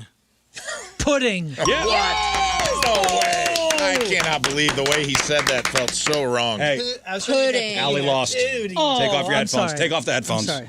You won. Allie lost. But Allie that's on lost. her. She could have bet on you. I'm so sorry. Melissa. I'm so sorry. Happy birthday, Rizz. It's Lern's birthday. Damn it, Melissa. Oh, it's well, my happy birthday, Well, you Lern. bleep. You missed it. Okay. King Scott. Let's put King Scott in isolation. Here you go, buddy. And who will be administering the words? It's going to be All right. Moon. Okay, Moon will be administering the words. good Scott luck. will All be right, guessing. totally redeem yourself here, All right, buddy. Scott, isolation. Headphones are on. Oh, you're back. And give him some music. Okay, here we go. Nope. Okay. Nothing yet. Oh, sorry. Nothing yet? There it is. There it is. All right, do the three things. Go on. Go on now. Go on now. Go on First now. word is cheeseburger. Cheeseburger. Melissa, yes or no? Cheeseburger. No. Yo, there are cheeseburger egg rolls at this one part I've of been there. Disney. Holy crap. I had those. Were those not the greatest Excellent. things you've ever They had? had the pepperoni pizza and the cheeseburger. Yeah, ones. I went cheeseburger. I got 4 of them, baby. I went there 3 days in a row. Okay, here we go. And this Okay. is why it was a lot of pounds. Okay, here we go. I'm doing better now. Cheeseburger. Dreamer. Okay, 1. He's losing syllables. Baby. Cheeseburger. Cheeseburger. Wow, All right, Melissa, 0 for 1. 0 for 1. I saw the cheeser. Melissa bet against you. Oh, Melissa. Headphones back on, sir. All right. Here we go. Second word. She's 0 for 1. 0 for 1. Second word, snowflake. Snowflake. Melissa, what do you think? That's kind of. I could go either way. Yeah. Yep. Every single one of these words could go either way. I know. 50-50. I know. I need an answer. 50-50. Melissa. Yes. Yes. She says Betting yes. on him. Okay. Cheeseburger, he can get snowflake. Okay. So Okay. I would have gone yes, cheeseburger, no snowflake, because this is a hard one for me. Ready? Snowflake. Snowflake. All right, Melissa, still in the Impressive, game. Scott. You got it. Still in the game, Melissa. Last One more, word. one more. Good Okay. job. One more. I don't know if I've ever seen you get it on the first try before. That's great. He's back in. You're killing it. Here we go. He's excited. He's excited. He's humping the chair. chair. That's He's, great. that's not good. We have our sweet man humping a chair. Well, now that he got Allison pregnant, he's just trying to impregnate everything. Yeah, dude, chill out, man. We get it. Your seed is good. We don't need it all over the guest chair. He loves it. All right. Speaking of seeds, watermelon. Watermelon will be the final word, Melissa, for a little bit. Melissa, is he going to get watermelon? All right. If Moon were to stretch it out like he did Snowflake, yes, but I'm not sure. Yes, come on, King Yes. Scott. You can do this for me. He's my Weird Al buddy. Yes, Okay. he can do it. Melissa says yes. Here we go. It's Okay, all right. Thank you for being honest, Scott. Ready? All right. Watermelon. Horseback. Okay, we're in trouble. Oh, no. We're in trouble. Oh, boy. Watermelon. Water bottle. Right there. We're in the ballpark. Last chance. Last chance. He Melissa. came a long way from horseback to get the water bottle. Last chance, Melissa. Which, There's by the a way, chance. Literally let it's a horse another to water. two-worder. He keeps doing two words. Yeah. Horseback is one word, isn't it? Here we go. Ready? Watermelon. I'm over. Yeah, you over on, you went hard What on the the heck? end, dude. I know. Yeah, that was a hard end. I know. Wallaby. Once again, Melissa. You almost sounded it out. You almost did it, Watermelon. dude. See you next time, Melissa. Sorry, bud. Melissa. Last contestant, Danielle. I forgot. Did she win anything last week? Oh, no, dude. Poor Melissa. All right, Danielle. If there was a game called Get Through the Phone Line, she wins every time. She just can't get past that. Rafe, you're going to administer the word. Okay, Gosh, great. dang. And That's it's so going to funny. be Rafe and King Scott again. Okay. All right. Keep it rolling. That's so good, dude. Okay. Close together. It's a quiet song. No. Yeah, okay. Now we're good. King Scott's going. Danielle's on the phone. Danielle, Yep, do you want to do Rizz? You haven't got to play yet. Do you want to do the words? She said happy birthday to you. Oh, I'm sorry. Thank you so much. You're welcome. You're welcome. Sorry about that. I stepped on your happy birthday. Do you want to do the words? You haven't played yet? Sure, I'll do the words. All right. Okay. Hey, he's going to do you. I'm going to do you, okay? All right. Now we got to guess. Now here's the thing. Nipples. The first word is nipples. I think he's going to get it. Okay. Let's see. Nipples. Camera. Action. Imagine if they yelled, nipples, write camera, action. That is the podcast title. Nipples, camera, action. Nipples. Keeper. How's he getting the K sound? Watch Camera. my face. I'm trying to. We're rehearsing now. I was Wait, we're rehearsing. rehearsing? You're rehearsing with me? Rehearsal. Did you know what he said? To be honest, I now see why he said Okay, camera. I know. Moon's It your look- word fluffer. It looked like you said camera, I know. It's a tough way to start a Make word. your mouth better. but it's not. Nipple. Didn't like that. I hate it. Lemur. Nipple. Nipples. There's nipples, plural. Nipples. He practiced at me, and it looked like he said camera. Right. Look, I- look. I see how you said that. Nipple. I'm saying nipples. Nipples. Huh. All right, back in isolation. Look at me. Look at me. Look at me. Okay. Did you say nipples? Now it's the camera. New word. New word. New word is meatloaf. Meatloaf. Danielle? Meatloaf. Meatloaf. Double smell my feet loaf. Meatloaf. Let's see. I think he can. Okay. She's Okay. a believer. Okay. I'm a believer. All right, we got two. Me too. Let's get this done, Danielle. Meatloaf. I'm getting it done. Meatloaf. Yes, we did it. Wowie. Wowie wow. Nice. Real nice. All right. Okay, good. I Got noticed it. that She said N yes. or you M got- with you looks like a bee. Meatloaf. What? It's weird. Like N's and M with you look like bees. Stop making fun of me. All right. Put your headphones Okay. back on. Okay. Final word. Okay, he looks like he's an ISO. He's grooving. He's humping the chair. Jacuzzi. Jacuzzi. Danielle. Oh.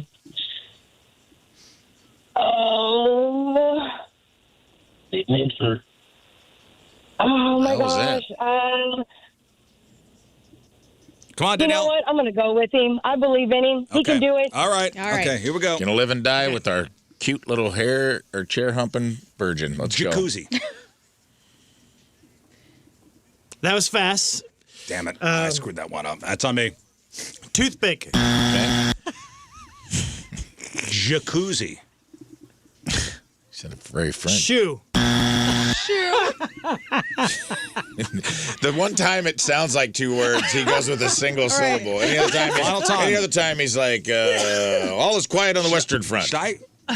I love it, dude. Should I really emphasize it? With the J, get crazy. Okay, I'm getting crazy here. Yeah. I'm getting nuts. Lean in, baby. Jacuzzi. Oh, God, that was terrible. Jacuzzi.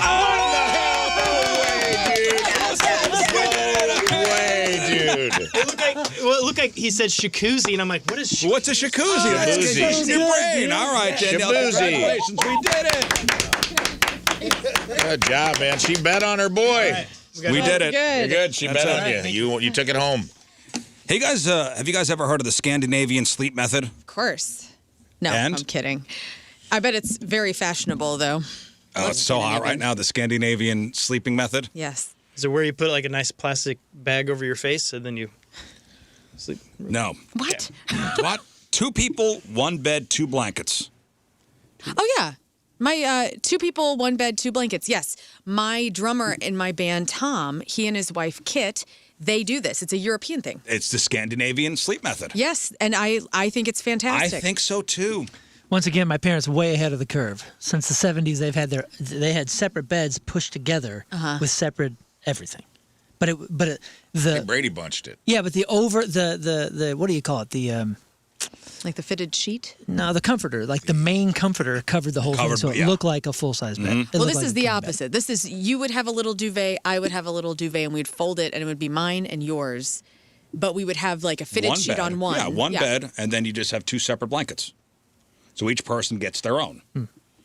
So basically, if you share a bed with somebody, sharing 1 blanket could wreck your sleep. What if one person runs hot, the other gets cold? What happens when one of you rolls and rips the covers off the other? In places like Norway, Sweden, and Denmark, most couples do not share a blanket. Is this why they're always happier? Probably. It could be. I might try this weekend, actually. Because I woke up today, and I'm a cover hog, so, like, Tim didn't have anything on the man when I woke up. I was, like, burritoed up, like, stuffed Crunch He's Supreme. Like, I'm so cold. He's frozen. Yeah. Sleep experts say blanket movement is one of the biggest reasons people wake up during the night. But with separate blankets, each person controls their own comfort, temperature, and movement. Some say it's less romantic, but others say better sleep means better moods overall and less arguing. Yeah, we're all going to be sleep divorced by our 60s What's anyway. more romantic than that? It is only, I do it, we do it. I have a blanket hog as well. She will roll herself up like a little a tornado griller at QT by the end of the night. And I don't really like to be hot, so as little on me as possible usually. But I can't sleep completely. You know what I mean? Like you need a little layer. Like at least a toe. Works out good. It is a little bit of a bummer when you want to get like the complimentary butt rub in when you wake up and you want to get a little bit of like, I just want to, I'm not trying to get anything started. I want to touch some tush. I don't want to get anything started, but Unless I it want to touch happens. a tushy. I'm not necessarily trying to start anything, but I'm not trying to stop anything either. I am just trying to I'm saying hello. With Test the waters. You're dipping the toe in. 3 rubs, 2 pats, and I roll back over. Not Michael Jackson. Want to be starting something. Yeah. Michael's to be milk. starting something. I just want a tushy rub. Much MJ today on this show. And then she's passed out like she had Michael's milk, and I roll back over. Oh, Michael's milk. It is kind of. I hate having to burrow in to get that going. It is nice to be under the same cover for a little bit of that. Just a nice little roll and rub when someone's sleeping. You're like, hey, I love you. Let me jiggle that ass. Not just the ass, but the The back way you were too. doing it was jiggling little Tina butt. Yeah, I got like to put a hand on each cheek like a DJ. Just so you know, it's very European, very Scandinavian. Love it. What's going on? Love it. Try it this weekend. In the Williams house. Earlier this month, we talked about snake yoga. That's a new trend. Yes. Well, apparently that wasn't dangerous enough. You ready for the new workout? Yes. Running with the bulls yoga. That's the next step. And you get gored. Cool. Nice. Here we go. The next trend is sword yoga. That's right, sword yoga. Go on. My neighbor does this. The workout mixes yoga, tai chi, and kung fu style movements. Just flowing through poses while you're holding a sword. No big deal. I saw a guy carrying. It's been a sword week for me, actually. went to Die Spitz on Saturday, and they have a song about, fall on the sword or whatever, and they brought a big sword out, this little itty-bitty woman flinging this thing all around, killing everybody. That was cool. And then I believe it was yesterday, I was on Manchester Road, thought a guy had a big old, AR-15 strapped to his back walking, because I could only see, what looked to be the handle of the gun. Yeah. And then it happened to be just, a big ninja sword. Huh. So I was like, all right, cool. I wonder what's more unusual. Where was he? I know. I felt fine because there was a cop parked next to me, so I was like, I'm not going to be the first line of defense here. Would I be more disturbed by? Yeah. But so here's what one lady had to say about sword yoga. When we had the sword extended in front of us, creating that long line, instead of having the edge of your sword facing up to the ceiling, let your palm open up towards the ceiling. This way, it creates a really clean, straight line where you can always focus at the tip of your sword. What? Do they end with Namaste thrust? Talking about. Namaste kill. So sexual sounding. When I hold the sword, it feels like a force of femininity, beauty, and strength. They say the classes can burn up to 500 calories and build strength and confidence. I don't know. Listen, it also looks quite intimidating. If that's what you're looking for. Yo, I'll try it. I did a sword yoga. Nerd. We do couples yoga now, but we're gonna try to do it once a month over at the place that my wife teaches at. And if she brought in swords to this, watch out. You know how many more husbands we would have there?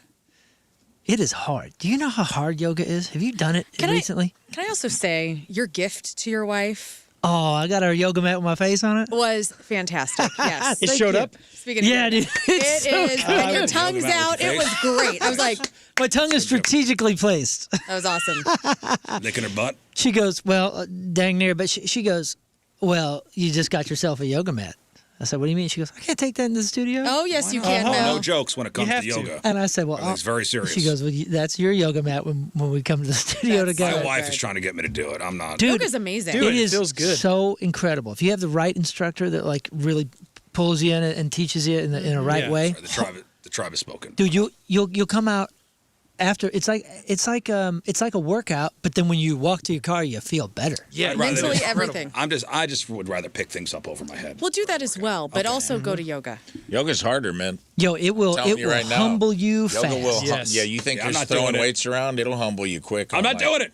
Oh, yes, you are. Yeah. My friend We're taking Melanie is you. a really good teacher, and she teaches. She did a class for our improv team, which is all dudes, all some big boned guys like myself.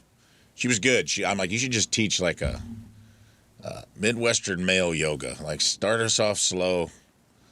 Everybody's in gym shorts. No one's explain in detail all of the positions. So, because I think sometimes it's an intimidation thing. People don't go because they're like, oh, I don't know what I'm doing. I don't know none of these poses. Right. Yeah.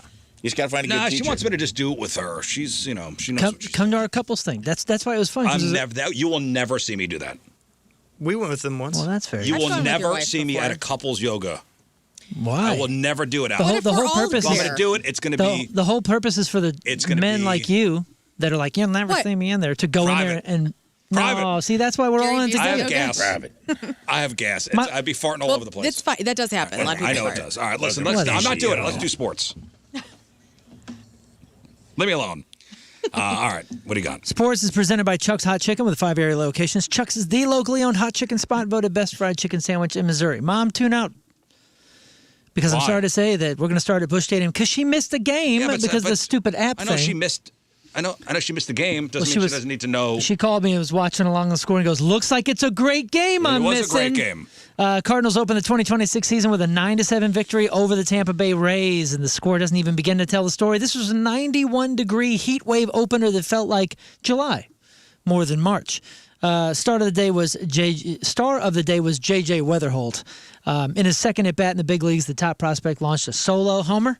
He mentioned after the game that he didn't, he did the exact same thing in his first college game. Apparently, first impressions are his specialty. It reminded me of old Todd Zeal. Todd Zeal smashing one. Damn. Todd Zeal. I haven't thought about him in a while. I know, dude. The real drama happened in the sixth inning, though. The Rays scored 6 runs to take a 7-1 lead, a total gut punch for the home crowd. But the Cards answered immediately with 8 runs of their own in the bottom of the half. That is only the second time in the history of opening day that both teams have put up at least 6 runs in the same inning. Wow. Alex Burleson, as Scott mentioned before, put the exclamation point on the win with a go-ahead 432-foot homer. It was loud. It was a physical statement that the new-look Cardinals team which has moved away from the old veterans to focus on youth, is not going to back down, and it's going to look pretty fun good. to watch, actually. Listen, play again on Saturday. And if you've been watching baseball and thinking, wait, am I losing my mind? You're probably not. MLB basically removed the cheat code from your TV. The strike zone box, it's still there, but it does not tell you balls and strikes anymore. No more little dots lighting up like you're playing Madden. Why? Because baseball now has a robot-assisted ump call, and they don't want teams watching the broadcast saying, hey, that was outside, challenge it. So now it's back to the old days, yelling at your TV, arguing with your buddies, and confidently being wrong about 60% of the time. So congratulations, we're all umpires again. Yay! While the Cardinals were finishing up, the action moved inside to the Enterprise Center with the St. Louis Blues locking in a stalemate with the Sharks. The game went into overtime, and when it looked like they were headed for a shootout, which is essentially the tie-breaking skills competition, Dylan Holloway decided, I want to go home now. And with 3 seconds left on the clock, Holloway caught a long pass, streaked towards the net, tucked a backhand shot away for the 2-1 win. Blues currently on a 3-game winning streak and are just 6 points back from a playoff spot. So pretty impressive. They've gone 9-2-2 since the Olympic break. In the NHL, that record is like, heating up at the right time, as we say. It may be too little, maybe too late. It's not that many games left. I think 10 games left. I don't know if it's going to happen, but it's nice to end well. Yeah, on the health front, Thomas missed practice on Wednesday for maintenance, but he did play last night after taking a scary hit to the head on Tuesday. Clearing the concussion protocol and playing last night is a huge relief for the team. He was big questionable going in. Let's see. And finally, looking for a new jersey this spring. Well, do the Illini story. story. Oh, okay. Yeah. Let's go back. NCAA tournament, the Illinois Fighting Illini are officially headed to the Elite Eight. Yes, the Elite Eight, the round of the final 8 teams in the country, playing in Houston's backyard. The number 3 seed Illini put on a defensive clinic to beat the Cougars 65-55. David Mirkovic nice. Was the anchor with 14 points and 10 rebounds. You know what I didn't do is I didn't get Robert Avila's name right the entire time. Everybody kept telling me it was Avila, and I even wrote it out Avila. I saw an interview with him just before they got knocked out, and he's like, "Hi, I'm Robert Avila," and I was like, "Avila? God dang it!" Anyway, the story was the defense. They held Houston, a team that was in the national title game last year, to just 34% shooting. Keaton Wagler took on the challenge of rebounding against much bigger players, and it paid off. So next up, the Big Ten battle is Saturday. Illinois faces number 9 seed Iowa for a trip to the Final Four. Iowa pulled off a massive comeback against Nebraska last night. Good. So this is very exciting. A great tournament so far. I'm Moon, and that's your sports because doing the bull dance, feeling the flow, working it. Thank you, Moon. All right, that is it for us. Thank you all for tuning in. Hey, don't forget March Movie Mayhem.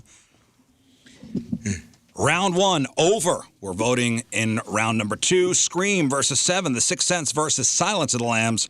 Dumb and Dumber versus Tommy Boy, Mrs. Doubtfire versus The Big Lebowski. We will let you know who won Monday. And don't forget, sponsored by Amco Ranger Termite Pest Solutions and Cantor Injury Law. Vote on the website, 1057thepoint.com or via the Point mobile app. All right, if you missed anything on the program, make sure you check out the clip of the day brought to you by Michael's Flooring. Also, the podcast brought to you by Dobbs Tire and Auto Centers. And today's podcast is titled Nipples, Camera, Action for Lern's birthday. Happy birthday, Lern. Thanks, guys. Have the greatest 41st birthday weekend you've ever had. I hope you get I hope you do all the fun things. I'm going to do all the fun things. Do all the fun things. You guys are the best. It's a big milestone. 41, huh? It's a big one. Yeah. All right, Moon, what else? May 2nd, Can You Feel the Punk Tonight? I am fully inspired, fully ready with more ideas from the Disney trip this last week, and we're adding a whole bunch of stuff. Listen, if you haven't brought your kids to this thing, yes, it is super age appropriate for all ages, adults especially at the evening show. But that matinee show is built for families, for the younger kids. We had a lot of people asking us over the weekend, "Hey, what do you think of 4 to 8 years old?" I was like, "This is for them." Everybody's dressed up. We got princesses all over the place, and we encourage you guys to dress up as well. So there's 2 shows available, plus that VIP for Can You Feel the Punk Tonight at the pageant May 2nd. Learn. Yeah, come on out and see my band on April 5th, which is a Saturday, and we're going to be at the Miners Theater in Collinsville. Classic rock covers. It's a good time. It's almost sold out, so it'd be great to see you. All right. The 4th. I'm sorry, the 4th. The 4th.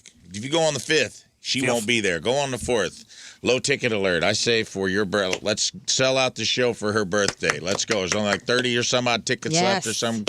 Let's go, people. Well, I want her to wake up on her 41st birthday to a sold-out show. Happy birthday, bud. Thanks. Rafe? That's it? You don't want to plug your own shows? Nah. Okay. Selfless. It's fine. Don't go see Rafe. I say go see Rafe. Don't want to There miss you that. go. Oh, man. But I feel like this is a pay it forward line. it is today. It is. Oprah. But also, I trusted my boy. Sunday I'll be over at the zoo with. No, don't do yourself. What? No. I'm kidding. This is Do not it. about me. I'm joking. This is not about me. It's about Fox and his dad, Brian. They put out a book, and it's really awesome called August Saves the Zoo. You can get a copy at safebooksforkids.com, and I'll be interviewing them on Sunday over at the zoo. And then also... See Scott at the Herpetarium. That's right. And then Saturday, April 4th, 9 to noon, I'll be at St. Louis Family Church hosting the Easter egg hunt. So come out to that. It's free. It's fun. They'll be handling snakes. Yep. All right. Thank you, guys. We'll leave you with a selection from our teamers. Remember the day brought to you by Hot Shot Sports Bar and Grill from St. Charles. Alyssa Murphy's our teamers. Yeah.